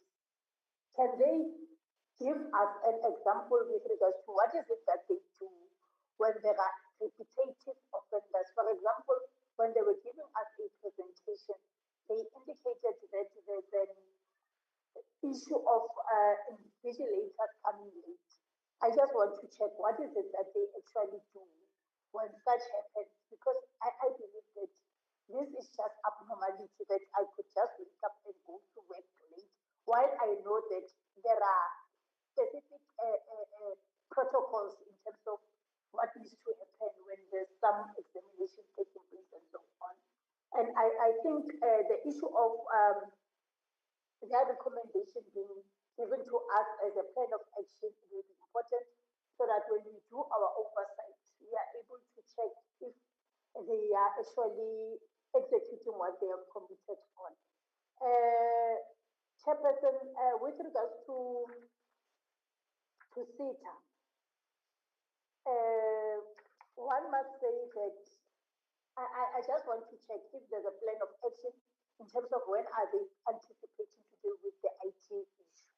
Because this is a recurring issue. It's historical that every time they would speak about the IT system and so on, do they have a specific target date on when are they going to ensure that we deal with this particular IT challenge? And UMALUSI has records of all learners' achievements from November 1992 to date. If this is the case, how many records are available and how many should this have been certified? Chairperson, I think in terms of other issues that relate to UMALUSI and SITA is the issue of them submitting the plan of action with specific time frames and specific responsible people that could have been assigned. And lastly, I just want to check with their working relations with DHET and SITA and UMALUSI if they have a program of action in terms of who is deployed when do they meet, and what are the resources committed to ensure that we deal with this particular problem that we have as the institution. Thank you.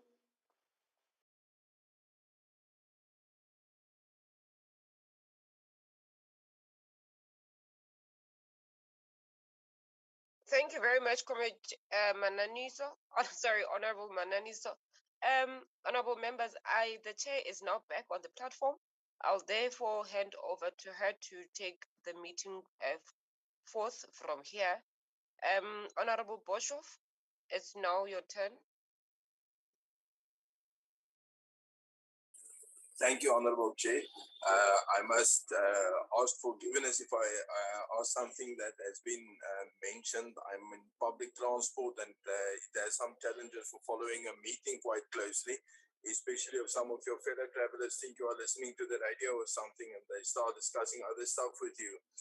But what I want to know about the part that DG just discussed at the end of his part about private providers, private colleges, and the legality of that.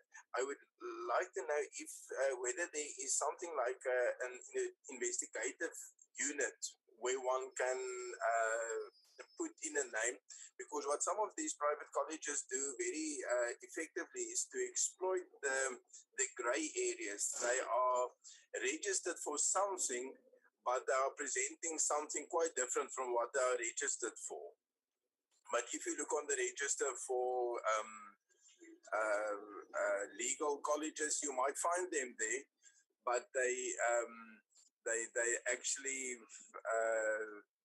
well, in fact, they take the students for a ride, because they say you are going to have a legal qualification for this or that profession, and then that is not the case at all. So, in fact, I would say it's nothing else than fraud. But from where one is sitting as a member of parliament, you don't really have all the information, and sometimes people overload you with a lot of irrelevant information in that regard.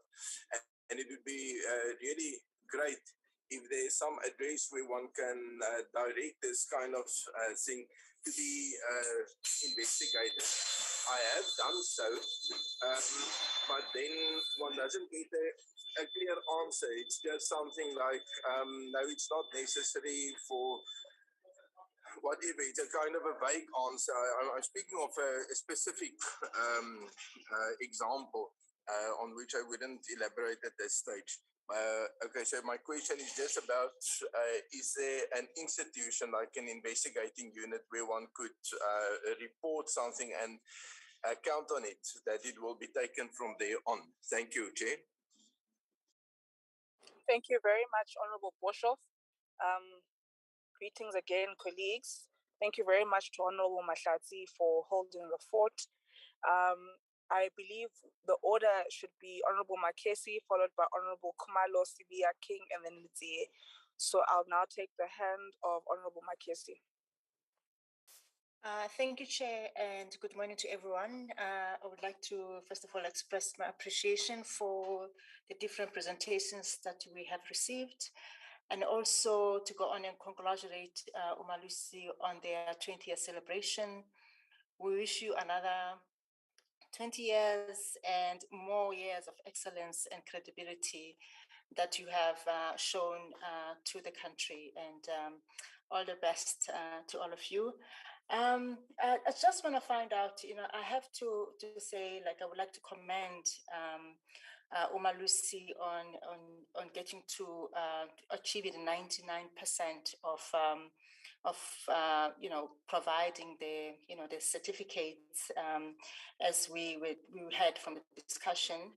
But what I want to find out is that there's 1% that is still outstanding of certificates that needs to be still distributed, which amount to 186 outstanding. If I could actually find out when do you envision yourself, giving these certificates to the students? Will you be looking at 90 days? And I just want to find out from which year are these certificates that are outstanding? I would like to find out, like, is it only for this year or last year, for last year? And also to find out, like, how long will it take for you to be giving out the certificates? The other question that I would like to find out from you is the data sets. I don't understand when you talk about data sets. So what are you talking about? Is it certificates of which have been issued, or is it data sets of qualifications? If you can maybe give me a bit of clarity on that issue, because I would like to understand that a little bit better. With regard to the SITA, I just want to go to the issue of IT. From what I understand, that you have managed to deal with your IT issues, but the problem is capacity. I would like to find out if do we have sufficient capacity of processing the data that you need to process, and what are the issues, like if you have any challenges that you're experiencing at the moment regarding your capacity and also processing of data. The other issue that I would like to talk to on is when students they are assigned to do their in-service training, there would usually be a company that is identified for them to go and do their training there. There are some students who have complained that they find themselves doing in-service training that is not related or relevant to the qualifications that they obtained from TVET college. And then when they come back to the TVET college to come and say, we need, of course, this is a type of work that I've done in this company, then the problem becomes that you didn't do the required work that was expected, that is in relation to your qualification. When that scenario occurs, whose fault is it? Because if the TVET college have their service providers on their database, and then they basically assign the students there, I can understand that maybe at the end of the day, student to be told, but you are supposed to know because this is not relation to the qualification. But I still believe that the institution has some responsibility of ensuring that students are assigned to the relevant institution or whatever company in order for them to complete and also to be provided with the in-service training. The other issue that I have is on the, I think I might be done. Let me just check.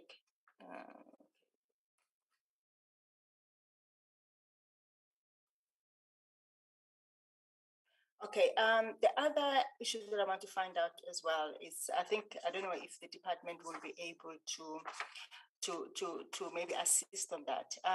UMALUSI only gives certificates for N3 only. What is the reason for UMALUSI not providing certificates for N1, N2, N4, and N5, and N6? I just want to know out of interest, because as we all know that, UMALUSI is known for its credibility, and that is something that is missing within TVET colleges, because people kind of like, when you say you're from a TVET college, I think something that I've mentioned a couple of times, that when you have a TVET college certification, people really don't take that certificate very seriously because of the issues within the TVET colleges, and also students, they don't regard TVET colleges as an alternative, like an additional education that they can aspire to. They believe that, universities are more likely, because of their credibility, to be providing, the type of qualifications that can, aspire not only to them, but also, they are looked up upon by, institutions or companies where they end up, working at. So by actually maybe, putting UMALUSI maybe to have that responsibility to be providing those certificates, maybe can bring a bit of credibility on TVET colleges. Is this something that has been looked at? And bearing in mind that I am of the understanding that, UMALUSI has problems in terms of capacity as well, and also, personnel, and also the budget is not that much. So if there's a scope for them to have some kind of their budget can be looked at it to be able to accommodate, and also allow for expansion for them to be able to have more scope, and also bring more credibility within the TVET college. That is just something that I would like to find out from the Department of DHET, to see, like, if there's any intention, or what is the reason that UMALUSI is not, their scope hasn't been expanded to that extent. Thank you so much, Chair. Thank you very much, Honorable Makesi. Honorable Khumalo. Thank you very much, Chair. And thank you, Chair, for Honorable Mahlatsi, for chairing the session. Good to see you well and recovered. I do remember that you went well last week, so it's good to have you back and fully recovered. And thanks to all the presenters on the various presentations as well, and just to wish UMALUSI a happy 20th celebration. And as much as Honorable Makesi said, I'd also like to wish you over 20 years more of success and improved excellence. Chair, I would just like to maybe ask a few questions, and also thank Dr. Okay, I had mentioned perhaps maybe need to omit that, but with regards to the UMALUSI presentation, Chairperson, I'd like to find out what some of the reasons are that exist for UMALUSI to reject qualifications submitted by DHET. If we can just get examples of some of those reasons. I also would like to know, how is quality assurance carried out between the work done between DHET and UMALUSI as well? And coming to the quality of assurance of assessment, that presentation, we note on slide 11 the numbers that are mentioned, around 160 question papers being moderated, and the number of institutions as well that are being moderated. I am, Chairperson, very curious to find out, though, on the determination of that number, and ask what the percentage of assessments per qualification or per module that UMALUSI moderates to ensure quality assurance. So just the percentage in terms of how they, what percentages are there, or guides them in terms of how much they do moderate. I also I would give a background, but maybe in the interest of time, I wouldn't, in terms of why I asked that question. Chair, I would also like to find out on the quality assurance or moderation regarding formative assessments. There was a mention of oral assessments. However, not all forms were mentioned. Also practical assessments, just to find out if those are moderated at all. And lastly, what is the criteria for the selection of the institutions that are moderated by UMALUSI? I do remember, I think there was a mention of a 40, number 40 in terms of the institutions that were moderated, but I'd like to then follow up on that question in terms of would that then mean all the other institutions are not moderated, and why is that the case, and how is quality assurance then maintained in those institutions that aren't moderated? Thank you very much, Chairperson. Thank you very much, Honorable Khumalo. Honorable Sibiya.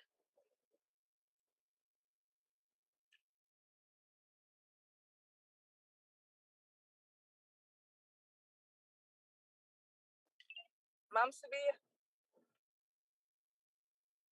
Okay, perhaps Ma'am Sibiya is struggling a bit at the moment. We'll now move on to Honorable King. Welcome back, Honorable King.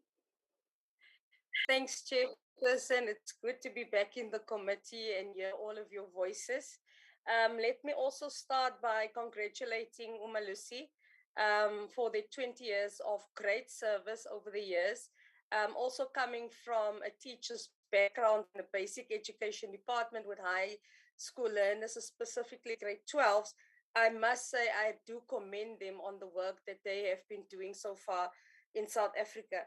Chairperson, what I would like to say is I went through all the documents from the various institutions, but one thing that is lacking in some of the documents is, especially when it comes to TVET colleges, is to basically have a slide where it indicates how many students actually registered to write exams, how many did write, so that we can get an understanding of what the dropout rate was and what assessments has been done to assess why students have been dropping out from writing the exams. I think it would give us a good understanding of that scenario.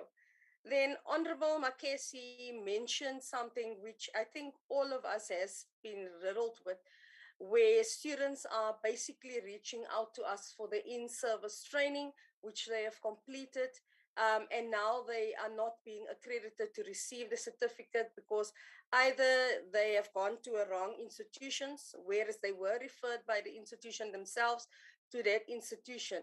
But the main concern which actually came about for me was when most of them didn't know which form or letter to send to the Department of Higher Education in order to get their certification.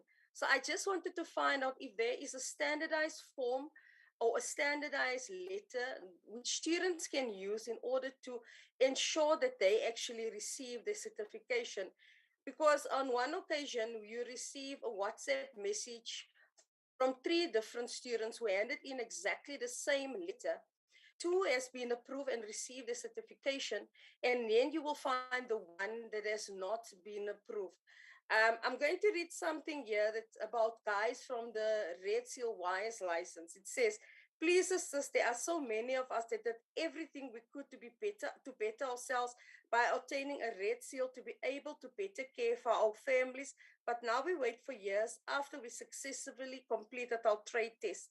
At this point, I should have already had my Red Seal in hand and my wireman's license and be able to earn an income I work hard for.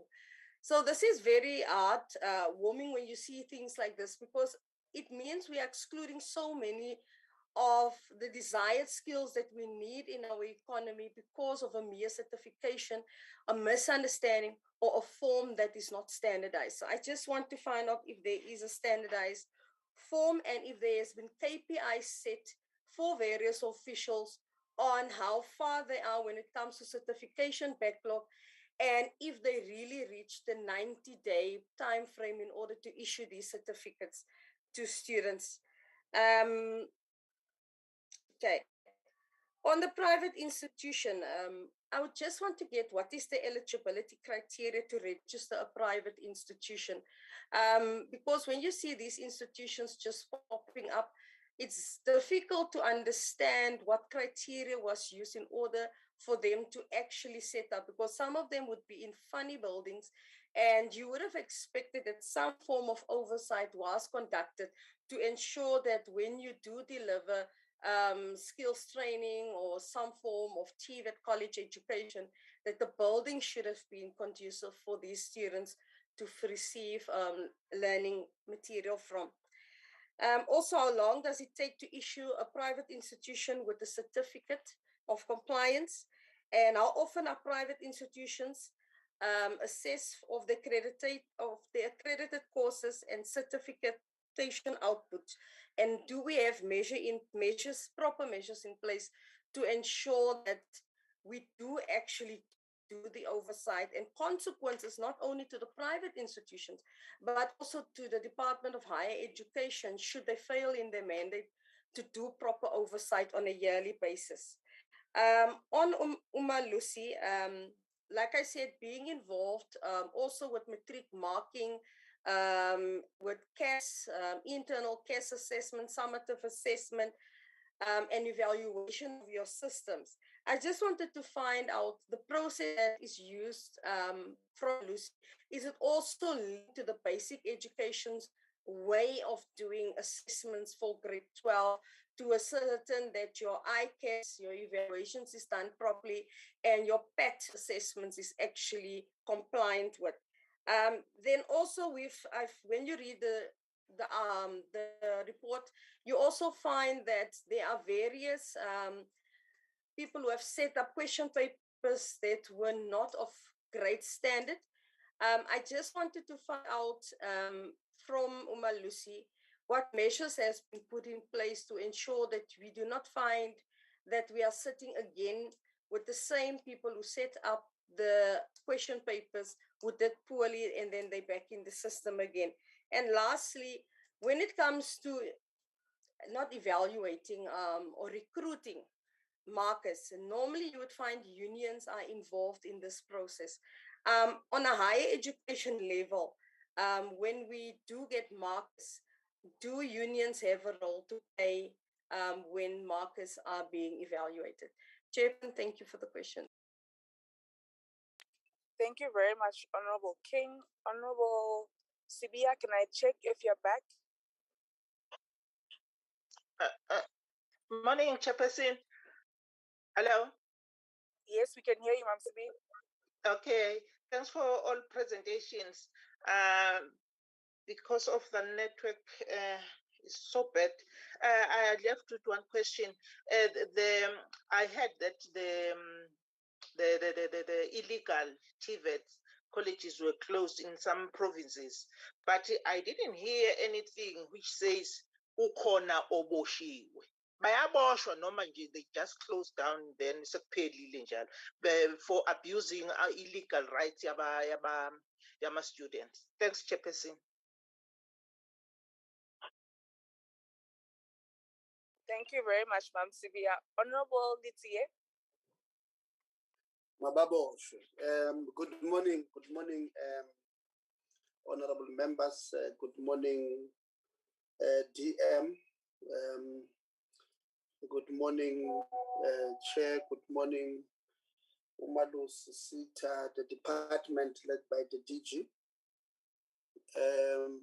And I hope I've greeted everybody else also on the platform. Chair, I also had a moria of questions here, but I think some of them members would have taken them. So I'm just going to go through the 14 pages of questions I have to our entities. Firstly, let me also join the bandwagon and congratulate UMALUSI as they turn 20 years of good service, I think we must say, and we wish them all the best. And I know that the chairperson of UMALUSI might not have said it at the beginning, but because I also serve in the Portfolio Committee of Basic Education, and yesterday it indicated that It's their last year, I think, as a board, and so we might be interacting with them for the last time. And I want to take this opportunity to wish them well, the board of UMALUSI, and wish those who are coming also well. I think in their handover, Chair, in your handover of the entity must indicate to those who are coming that, you know, the entity has 20 years of great service, and this is what you've been doing. I think in the past few years, you've received very good audit outcomes, and I want to thank you as yourself, Chair, and the board for doing a great job there at UMALUSI. And yes, happy birthday, UMALUSI. Happy birthday. The first point, Chair, or I know I'm going to say many first points, Chair, but the first point, the Chair of UMALUSI has noted that they have challenges with outstanding debts from private colleges. Very concerning statement. You know, that private colleges owe UMALUSI. Here we're not talking public, private entities, private colleges do owe UMALUSI, and according to the opening statement of the chair of UMALUSI. And now, because of that, UMALUSI does not give certificates of these private colleges. And these certificates do not belong to these private colleges, they belong to students. Now it means students who have completed their qualifications can't get their certificates to apply for job opportunities because these institutions, these private institutions, owe UMALUSI certification fees. Now, UMALUSI, please answer me on these questions. How much is owed by these colleges? How many of these colleges owe you? And this questions, Chair, will need details. So if they don't have the information at hand now, we can give them 7 days to respond to these ones in details. So the questions again are: how much is owed by these colleges to UMALUSI? How many colleges owe you the fees? And which, and this one you must name them, which institution owe you, and how much do they owe you as an individual private colleges? How many certificates cannot be issued due to non-payment by these colleges? So if you're going to do a spreadsheet, you'll say the name of an institution, you'll say on the second column how much they owe you, you'll say on the third column how many certificates have you are holding because they have not paid you. So you are just going to the spreadsheet in that order, and then you'll also put how many certificates cannot be issued because of non-payment. You'll also add how old is the debt of these private colleges, and which college or which colleges are serial offenders, those who, you know, at the end of the month when they're supposed to pay, 30 days passes, they've not paid you.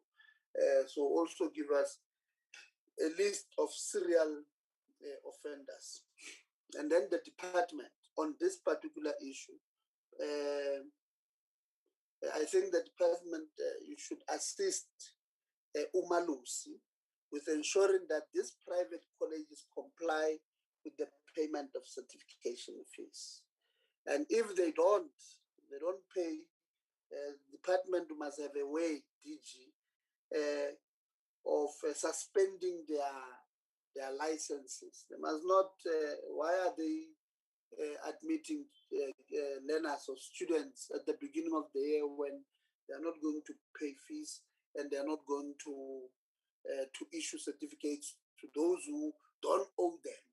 I'm sure, I'm interested to know what they are saying to these students, because they might be saying it's not their fault, it's the fault of the department, the fault of SITA certification. They might be shifting the blame somewhere.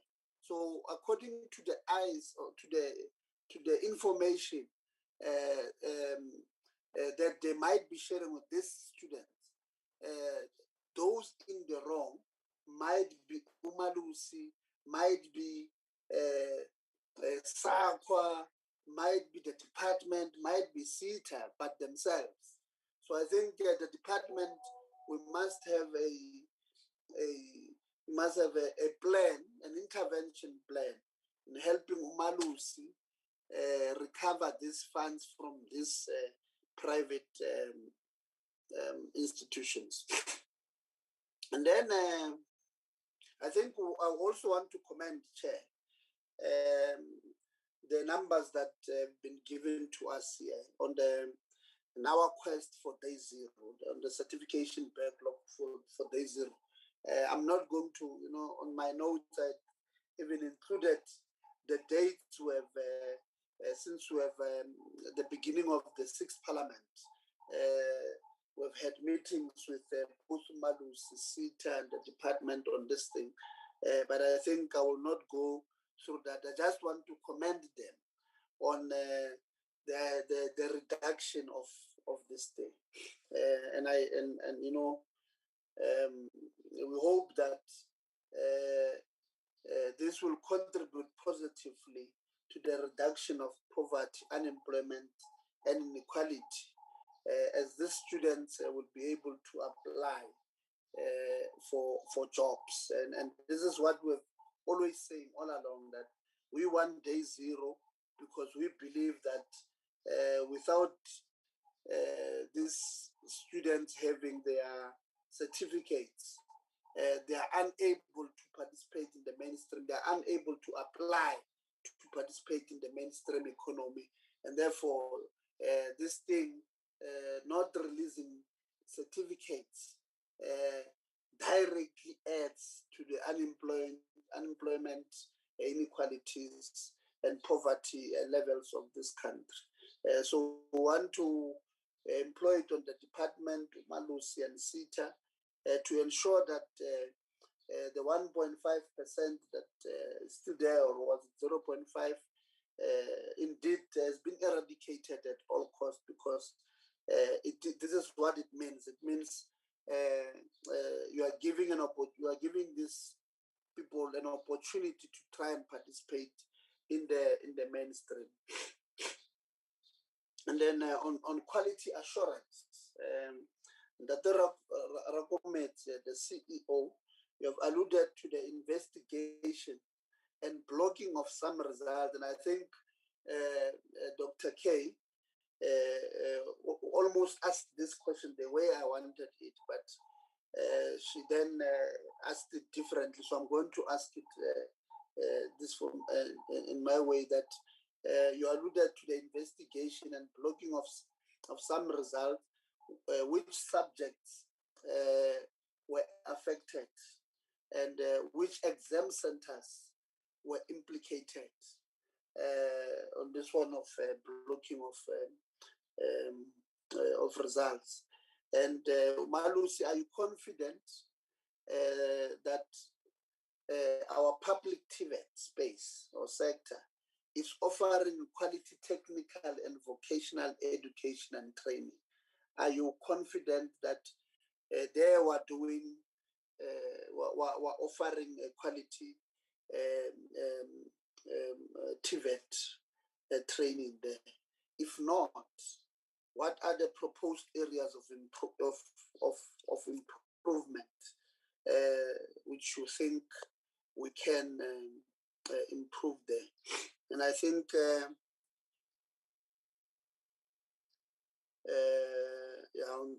on this one, on quality assurance, I'm fine. I just needed a chair. I'm sorry. I'm just going to close with this ones.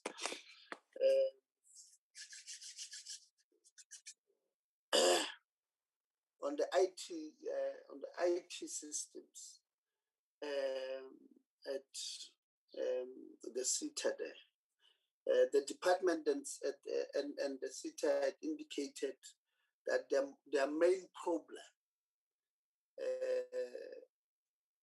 was the examination of the IT system dysfunctionality. Has that IT system been implemented? If you remember when we went to SITA, I think it was in 2019 or the beginning of 2020, before COVID. We did visit SITA, the good facilities. But as they did indicate that some IT challenges, so then they were implementing an IT system there. That company that was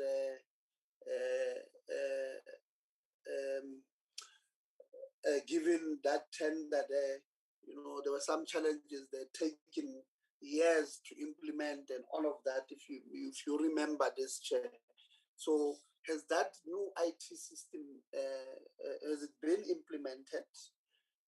If so, what IT-related challenges that they had before it has been addressed by this implementation of the new IT system? And if they've not implemented, can they inform us why have they not implemented that IT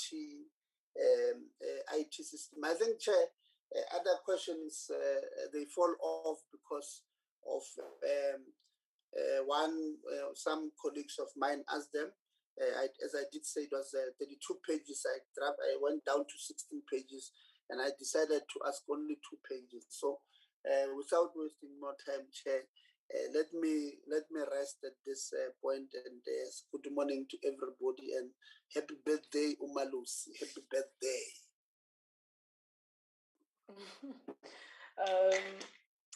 Thank you very much, Honorable Lutie. And indeed, we acknowledge the 20 years of UMALUSI and wish them well in the work that they've been mandated to do. I know Honorable Khumalo had additional questions. I don't know if you'd like to, I see you added them to the chat, but I don't know if you'd like to speak to them quickly. Thanks, Chair. I think if the colleagues are able to access the chat box, I don't need to repeat them. Thank you very much. Okay, thank you very much, Honorable Khumalo. Thank you very much, honorable members, for your comments, questions, and recommendations. I'd like to now take it back to our presenters. Perhaps we will, my understanding is that the DM would have left earlier on as he had excused himself, and therefore we would be left with DG. So perhaps what we should do is allow for the department to come in at the end and start with colleagues from our entities. So perhaps let me start with colleagues from SITA and then move on to UMALUSI and then go back to the department. CEO, well, interim CEO. Thanks, Chair. I think let me answer, if you allow me to start with the very last question, Chair, from Honorable Lutie. I think you're asking a great question. How far are we in terms of implementing the new system so that we transcend from the current legacy solution that SITA is responsible for? When the DG responds, Honorable Lutie, he will talk to that, because SITA is playing no role whatsoever in the implementation of the new system. So we have no role to play there. We have not been asked to do anything by the department in that. As and when we're asked to advise, play a role, SITA, as we've committed before, we will be available to assist the department. But for now, they are running the implementation of the new system by themselves with the service provider. So our role then, as also Honorable Makesi, you've asked, as well as Honorable Mananiso, is on the current legacy system that is still being used for exam purposes. What is then the role for SITA? Do you now, SITA, have the resources that you require to support the department in that? A definite answer is yes. We have now allocated more resources as we've committed almost 2 years ago. We have done that. Also, the developers of the legacy solution software AG are also working with us to ensure that there are no issues now that take forever for long. And as we find challenges in the legacy solutions, we also continuously develop solutions to ensure that, also addressing your questions, Mamukumalo, that we don't have backlogs going forward. So we don't just address what is there, we also develop solutions to ensure we don't repeatedly have the same thing. So that we are doing as we speak. And yes, the 0.15% that is there is still 186 people, and the DG will also talk to the timeline to also ensure that the 186 students also get their certificates as quickly as possible. There is a little work we need to do in terms of IT systems at SITA. We are providing them access and reviewing the data that they have, but most is business decisions that DHET will have to make. As and when those business decisions are made and we need to do something in the system, we have dedicated people that will ensure that that work is done without any further delay. But DG will talk to that briefly. And I think then lastly, we are also working on plans, although we're not responsible, Honorable Etia, for the new system that the department is implementing. We are also, as SITA, working on an alternative program to modernize all legacy systems of government, including this one which we're using for exam purposes, and we'll also be sharing that modernization journey with the department so that as they are waiting for their new system that they are implementing by themselves, we can agree with them what additional functionality we can implement now as SITA whilst we are waiting for them to implement the new system. So yes, there is commitment for us even to help them in an interim modernization until the new system is finally implemented. We commit on that. So the work, Honorable Sia, you asked when you visited our centers where we wanted to make sure there is consolidation of data sets and all that work, that was done already. So hence we are where we are now, where we are able to say 99.85% of the backlog has already been resolved. It's because of part of that work that we have done already. I think, Honorable Chair, I've answered the questions that have been asked. Capacity, yes, we have to address these challenges. We would like to employ new students, young people to come in and assist, but unfortunately for your legacy IT system, those languages are not even taught at universities these days. I used to lecture too. So for the languages that this is programmed on, we can't even, hire new students, they're unemployed, and train them on this because these are not taught anymore. So yes, we also want, the sooner we move from these legacy systems into the new system, the better. And the department is leading that process in terms of them implementing the new system. I thank you, Chair. I think I've answered the questions that were asked for SITA. Thank you. Thank you very much, colleagues. Will that be all from SITA? Okay, if that's I want to believe that is that then. Chair, that is. Okay, all right. Thank you very much. I'd like to then move on to colleagues from UMALUSI. Thank you very much, Chairperson. I must say we had a lot of questions. We'll try to respond to all of them. And where there could be an omission, I would would challenge my colleagues from UMALUSI to listen carefully so that they can then do the mopping up. First of all, let me thank the honorable members for the kind words that they've shared with us about our 20th anniversary. Very humbling observations about the kind of work that we are doing for this country. I'm truly humbled to be associated with UMALUSI and to be receiving these kinds of accolades. We will not drop the ball. We will not drop the ball. And maybe reassure Honorable Mahlatsi that in celebrating the 20th anniversary of UMALUSI, we are not going to be extravagant. The organization is known for being frugal, and we use the resources of the public very carefully. So we're not going to be extravagant.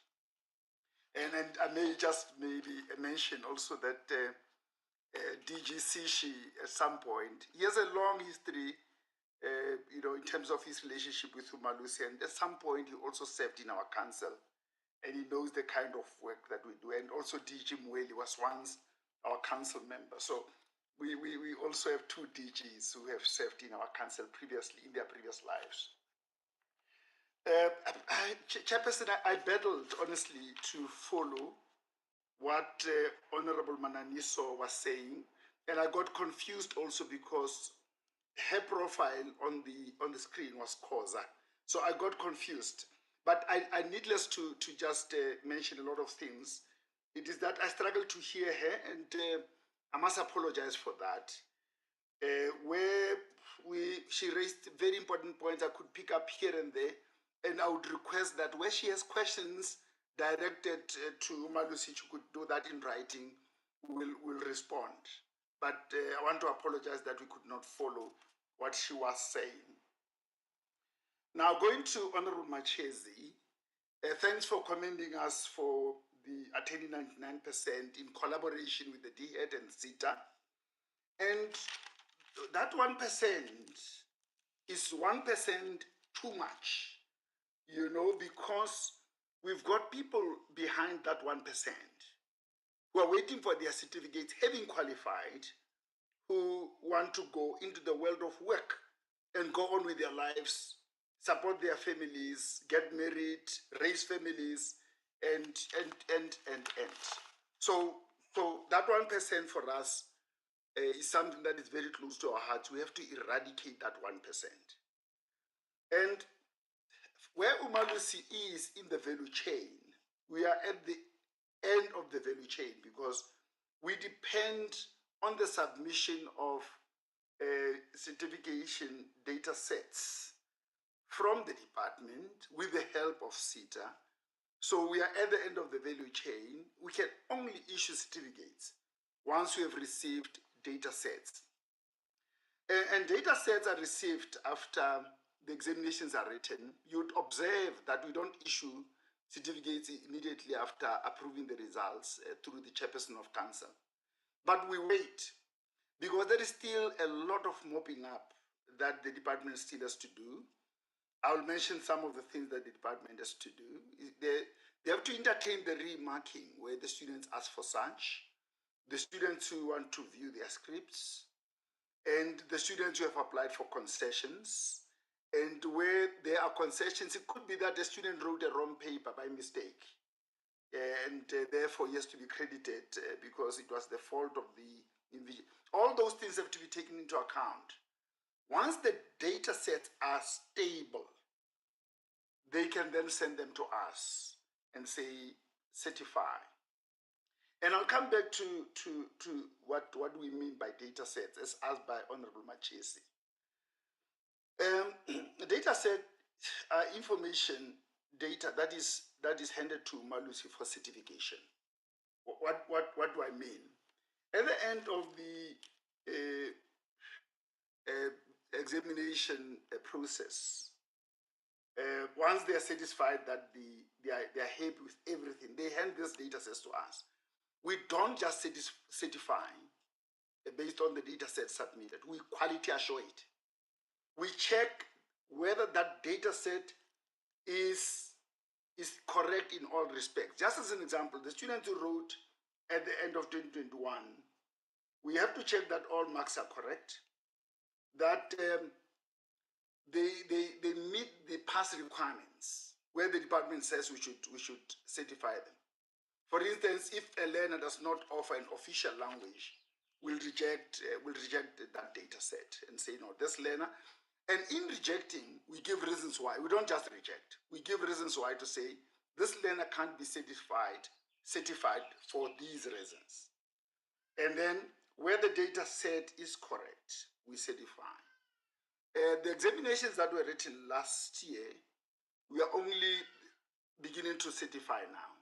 And that is 3 months down the line because of all the processes that we have to ensure that we get correct data sets.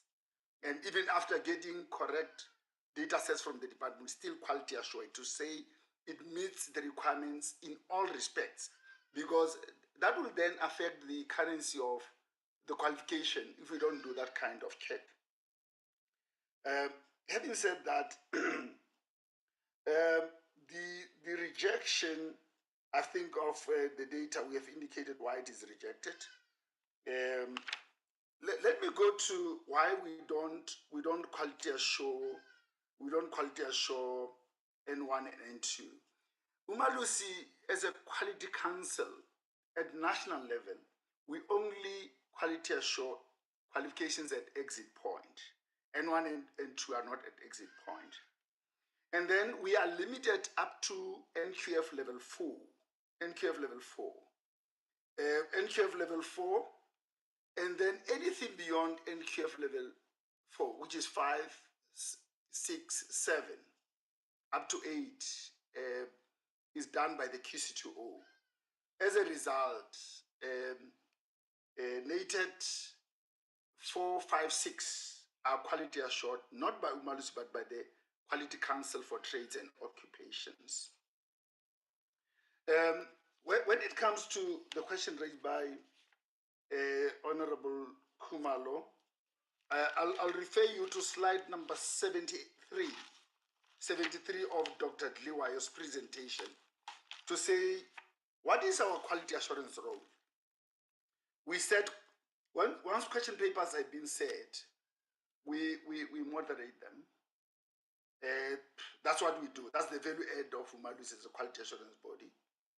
And then we also internally moderate, the ICAS and all those things. We monitor the state of readiness to write the examinations. We monitor the writing of the examinations. We verify marking and capturing of marks. We standardize the results and approve the results. And then we announce the approval of the results. That is what we do. That is what we do as UMALUSI. Now, I just want to check the rejection also. I want to go to the rejection. I think I've answered the question on rejection to say it is when the data set of an individual candidate does not meet a particular criteria. That is the pass requirements, that is ICAS, it could be anything in that regard. I'm not going to repeat that. Honorable Khumalo is also asking questions about why we don't moderate everything and what happens in institutions where we have not moderated. Moderation, by its very nature, is based on a sample because if we are to moderate everything in the system, it would mean that we are repeating what the department has already done. And then we do a sample on an unannounced manner. We don't announce which institutions we are going to moderate, so that everybody stands ready to be moderated. And then we pick and choose, and we take a sample. And I'll indicate why we take a sample later on. But let me just mention in passing, it is because of the financial constraints. Maybe a sample that we take is not representative enough. As Honorable Machis has indicated, we don't have the luxury of having a lot of money. So we take a sample according to the means that we have as an organization. With increased budget, we can increase our sample size to be much more authoritative in terms of our pronouncements. But as things stand, we are satisfied with the sample size. Honorable Kumalo, there are questions that you raised on the chart. I'll come back to them later. I've taken note of them so that I just don't confuse myself with the order, because if I go to the chart, I'll be turning pages and I may forget where I ended. Honorable King, you raise a very important point about the poor quality of question papers and why that happens when the papers have been set by qualified people, moderated by qualified people, whom we call experts. Yes, indeed, this is worrying, but we should also remember that these experts are human beings with limitations. And where they show weaknesses in terms of performance, we train and train. But where a person does not improve, we dismiss that individual. We cannot continue that individual. We expect them to be knowing already when they come how to set a paper and not to be struggling with small things. But where they struggle, we train. And then, in all fairness to the person who has been employed, we have to give them support up to a point. Then we dismiss, we say, sorry, we can't continue with you. You are failing us. Honorable Tia, you raised a lot of important points as well. Now, let me finish with Honorable King. Honorable King, then I'll come to Honorable Tia. Honorable King, you raised an important point about why some colleges, private colleges, are substandard. We've got a criteria that we follow at UMALUSI. We follow a criteria, and I'll read some of the criteria that we have. I'll not go into the descriptors because it will take long if I were to read the descriptors and the core indicators of accreditation. I'll not do that. It will take us long. The criteria that we use is the mission, to check whether the institution is mission directed in terms of its leadership and management. We look at teaching as UMALUSI for accreditation, teaching, learning and training. Teaching, learning and training. We look at assessment and results to check what attainments, what achievements do they have as an institution, because they should be operating already. And we check whether they've got learner support. Infrastructure should maybe, and I leave that to the department to check whether under registration infrastructure appears. I'll check that through maybe through the DG and his team members. And then in terms of accreditation, we've got a 7-year accreditation status that we give, and in that 7 years, we continue to monitor whether the institution adheres to the criteria of UMALUSI. Where the institution does not meet the criteria fully, there are instances where we give them 2-year provisional accreditation. And then there are institutions that we don't accredit because they don't meet the criteria. On the question that Honorable King is asking about the moderation of question papers as well, I spoke about sampling. For instance, we moderated 160 out of the 261 question papers because of the budgetary constraints.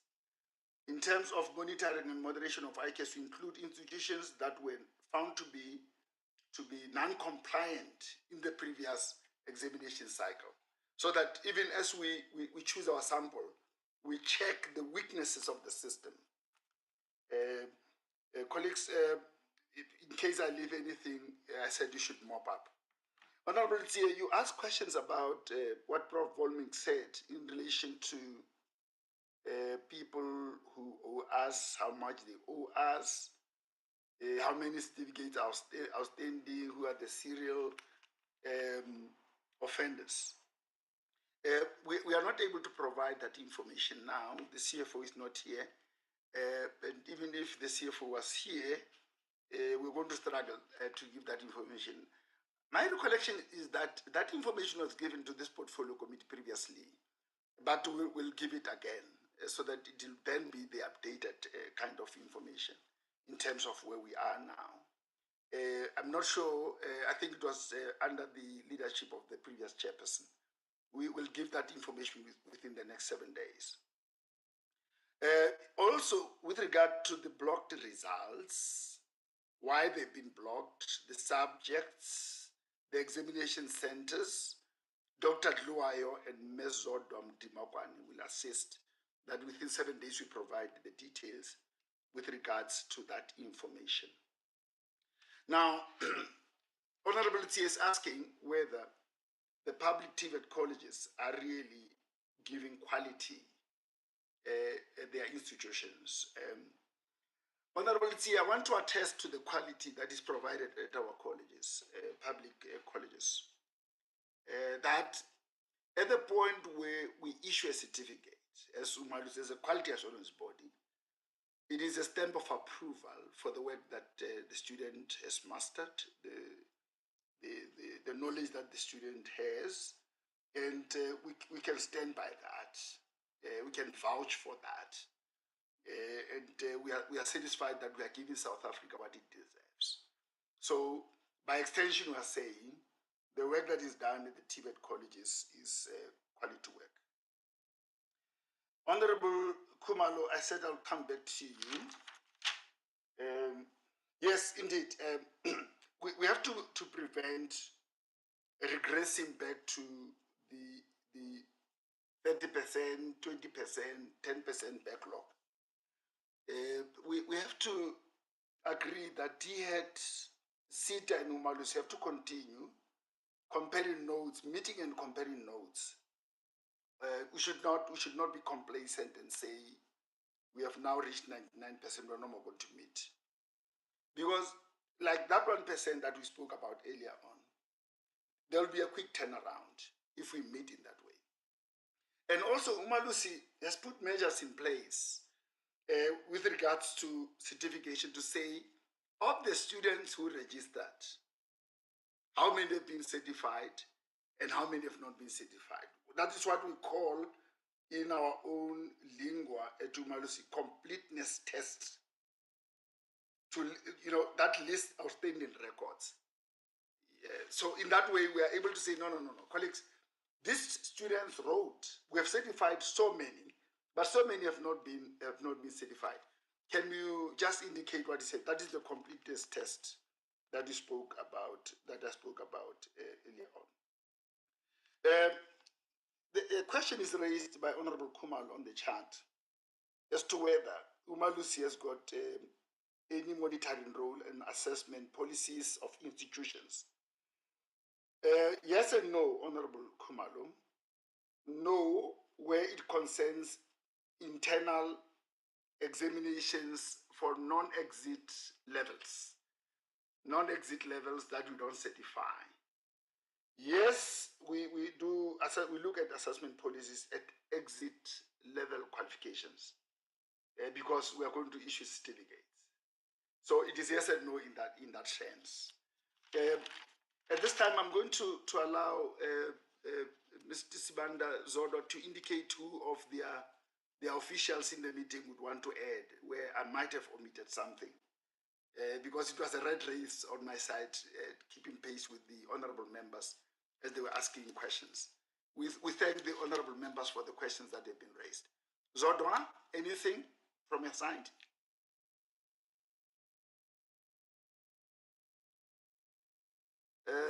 Dr. Dluayo? Thank you, CEO. I think the question raised by Honorable Khumalo on the issue of the numbers, there I think again we'll respond to it within a period of 7 days because of the huge numbers that we need to provide right now. So we'll also respond within 7 days. Thank you. Okay, you're covered, Dr. Dluayo. Thank you. Dr. Suji, anything on your part that I might have omitted? No, thank you, Doctor. You've covered. I just want to add that I think just to mention that the N4 to N6, they are registered on the OQSF, so the Occupational Qualification Sub-Framework, and it's not registered on the UMALUSI sub-framework, the DHET QSF. Thank you, that's all from my side. Prof. Volmink, may you want to say something, Honorable Chair? Prof? Okay. No, I think you've answered the question so well, Dr. Akametsi. I am particularly happy that you clarified why we only issue certain certificates and not others. The question raised by the Honorable Machezi. And I think that it is now clear that we can only deal with the certification of qualifications on our sub-framework, and N4, N5, N6 is not. And secondly, we can only issue certificates of qualifications at exit points, which is what N3 is. Other than that, I just wanted to thank you, Dr. Akametsi, and the Portfolio Committee for raising these questions. For me, it's a learning experience every time I listen. And it helps me personally as chair of council to think thoughts that I otherwise would not have thought. And when we go back, I just wanted the Portfolio Committee to know we report back to council on the questions raised and concerns raised by the Portfolio Committee. And it's contained in both the report by the CEO to council as well as my report to EXCO. So thank you very much for your input. Thank you, Prof. Thank you, Chairperson. Thank you very much, colleagues from UMALUSI. I'd now like to hand over to DG. Thank you very much, Chairperson. I take this opportunity to appreciate the responses that have been provided by the CEO, Dr. Rakometsi at UMALUSI. Indirectly, those questions also implicated some kind of response from the department. And I can take this opportunity to assure the members of the Portfolio Committee Chair that we confirm that the responses provided are an accurate representation of our views, particularly in terms of certificates that are covered within the sub-framework of UMALUSI and those that are not covered in that sub-framework and where such qualifications are issued. I would suggest that covers the response from ourselves. Most of these questions, Chair, have been answered. But I do wish that we make a few observations as well of our own, just to assure members that where they ask questions, we are also, we feel we are engaged as well and implicated. The outstanding. The outstanding certificates. The CEO for UMALUSI has made a firm suggestion that over and above the existing systems to try and make sure that we deal with any one of them.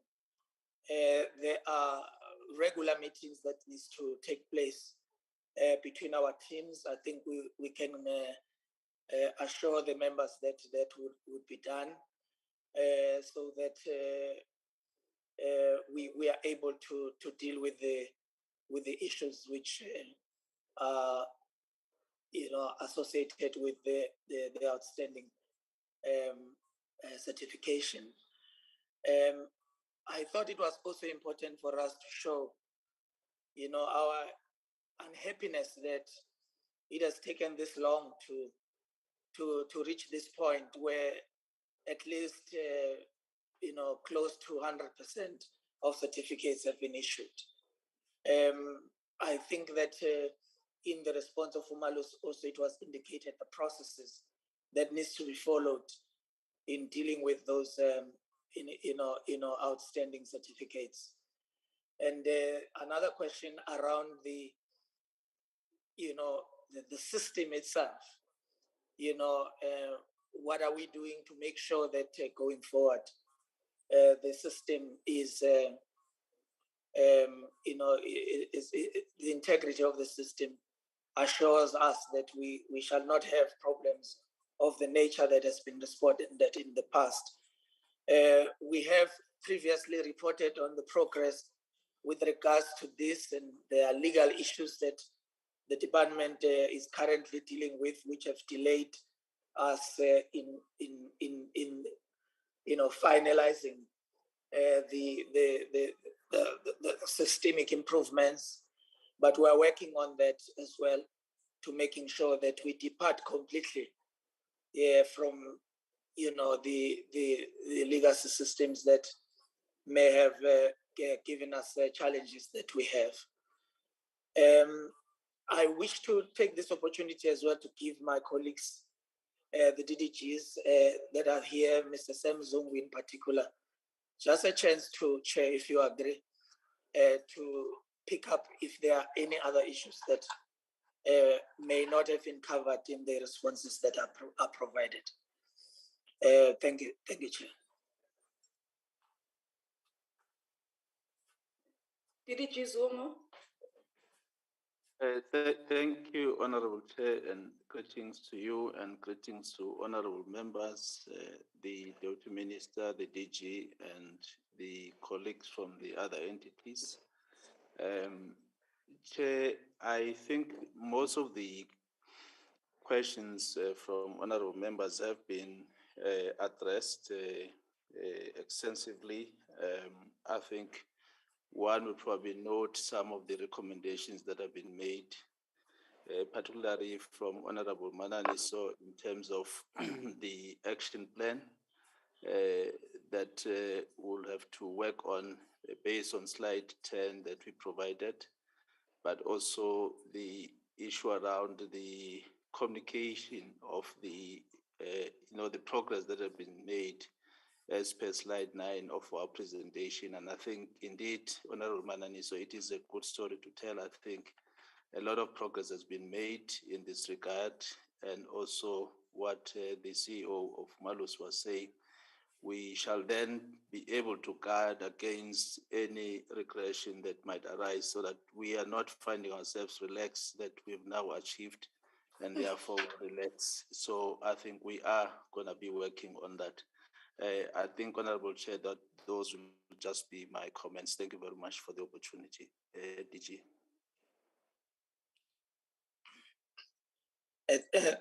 Chair, I just want to check if Dr. Lewin would like to add, and Ms. Kasa.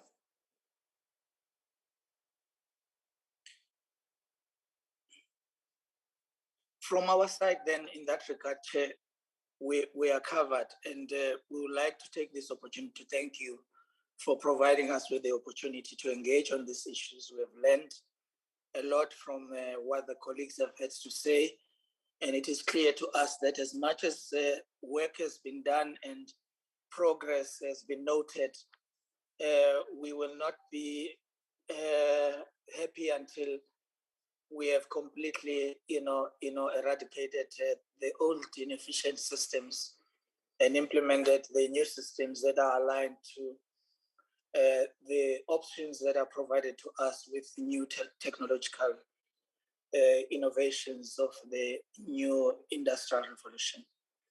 Thank you.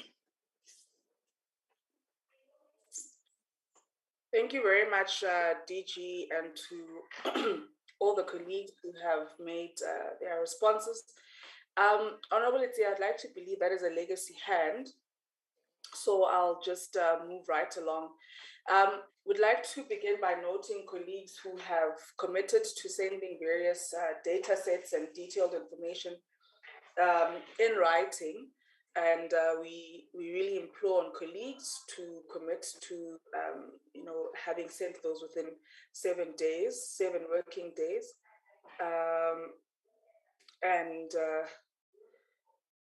Yeah, so colleagues, if I were to just conclude today's meeting, perhaps let me begin by appreciating the assistance we received from Honorable Mahlatsi, the whip to the committee, earlier on with chairing the meeting. As I had said, we were bidding farewell one of our staffers, our colleagues from the Parliamentary Constituency Office, DG. These are people who, when we as members of Parliament and members of provincial legislature who are deployed to constituency offices are not available during the week to interact with constituents, these are the people who hold the fort on our behalf, and while we plan again to go to our constituencies on Mondays, which are constituency days, as well as during constituency periods. So it was very important that, having worked with her and how committed she was, Eunice Matendra, that I honor this moment where we got to bid her farewell, and may her soul rest in peace. So having said that, colleagues, I think if we were to conclude this meeting, we would agree that indeed we recognize the 20 years of the existence of UMALUSI, and true to the nature of this portfolio committee, still I invite CEO Asithandwa ushiywa thina siyi-committee. We like to be part and parcel and integrated with our various stakeholders. So still I invite to that particular celebration. And then of course, to also indicate that we note as a portfolio committee the progress that has been made on the eradication of the certification backlog. And this is a matter that this portfolio committee took to task at the start of the SITA administration, as Honorable Litsie had alluded to. And again, it's so refreshing to, when there's a matter that has been of priority to the portfolio committee, to see it being addressed and to see progress in that regard is really always refreshing, and also inspiring and encouraging for us as honorable members to also continue doing the work that we do. So Honorable Makesi, I think last week had indicated her frustrations, I think, with the process of being a member of parliament who sits in a committee and feeling as though you don't see the fruits of your commitment to holding the department and institutions accountable. But I think when we see the progress that we're seeing now with UMALUSI, and in relation to the eradication of the certification backlog, we are reminded that indeed the work that we do is important, and that we will at some point see greener pastures, and we have seen greener pastures from time to time. So we further implore on the various stakeholders, particularly the 3 stakeholders who are directly responsible for matters in relation to certification backlog, to continue addressing the remaining outstanding certificates. We want to literally see every student who completed their studies having been issued with a certificate, in ensuring our government's priority to eradicate poverty, unemployment, and inequality, and essentially not subjecting students to further suffering by not giving them this essential gold ticket or golden ticket, that can really assist them in being active participants of our economy. We are again gravely concerned that there are private colleges who owe certification fees to UMALUSI, and we note with concern the impact that this has on the issuing of certificates. We request and implore that the department assists UMALUSI to bring the offending colleges to book. Consequence management must be applied, Honorable Mananiso, against those who are currently offenders. And as Umam Sibia would say, mababoshwe, sesikhathele abantu benza into ezirong ezingacacile, kodwa they continue to get away with it without any repercussions. So we also ask that UMALUSI provides a written response on the amount owed, as Honorable Litzia would have alluded to, the amount owed, the number of colleges that owe, the number of certificates affected, a list of colleges that owe the certification fees, the period of the debt, and colleges who are essentially serial offenders. And we'll request that information be given to us within the next 7 working days. On quality assurance, we recommend that DHET ensures that examiners appointed for the TVET college exams are qualified and that there's continuous training provided in that regard. These are the concerns we even, have alluded to. I think last week, DG, when we were speaking about funding, and we were saying, look, we are not only fixated around funding for tuition, but also funding for the sustenance of the sector at large. And so those are the matters that also come to attention in terms of training that needs to be resourced. And of course, we further recommend that the department issues directive timelessly to ensure the implementation of examination-related requirements. We recommend the department strengthens its monitoring and evaluation of private TVET colleges, as UMALUSI has reported that most of the exam irregularities occur within private colleges. And then in terms, sticking to the matter of illegal colleges, we recommend that the department send the committee, or we rather request the department sends to the committee a detailed report on illegal colleges that were closed and criminalized. Further, the department should dedicate a unit where the public can send information or whistleblow on the illegal colleges. And I think Honorable Mananiso spoke at length on this matter. And I know our colleagues from UMALUSI indicated that they could not hear Honorable Mananiso clearly, but she has also shared her questions and comments on the chat, and we would request that when we do send forth the written responses, that Honorable Mananiso's questions be adequately responded to as well. And then lastly, in relation to the dissemination of information on the registered private institutions, we ask that those should be broadcasted across many platforms and not be limited to internet, to enable those without access to modern devices access to information as well. And I think that's just true to the nature of what this committee always speaks to in terms of ensuring access to education, access to the space, and decentralizing accessibility, if that makes sense, so really being able to ensure that we have done our part as government and its entities in making these opportunities accessible to citizens of this country. So honorable members, I'd like to really thank you. I'd also like to see a moment where, like we were referring to Honorable Mananiso when we were speaking about poetry last week, when we were interacting with NASFAS, we would like to see a moment where we no longer refer to legacy systems being a hindrance to the work that we are trying to do in SITA, but not only in SITA, but a myriad of institutions within the sector.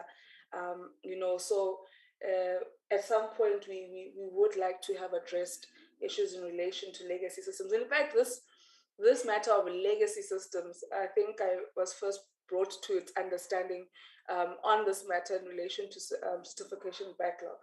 And then I think that will be it then, colleagues. I think that brings us to the end of our meeting. We'd like to really thank all of you for availing yourselves. On Friday, we will be dealing with IKS, and I think we'll also adopt some reports which should be sent to members by today for you to go through. But otherwise, I think that is it. Members will also receive information from time to time in relation to the colloquium on institutional autonomy, a colloquium we've been trying to sit for a very long time, and would like to believe that it will finally sit on Tuesday next week for us to be able to address those pertinent matters in relation to institutional autonomy. So colleagues, having said that, thank you so much. This meeting is officially adjourned. Thank you. Thank you, Chair. Thank you. Bye-bye. Bye-bye. Bye-bye. Bye-bye. Thank you. Thank you, DG. Recording stopped. Prof Volmic. Thank you, Honorable. Yes, as Prof. Volnik left. Oh, Thank you very left. much.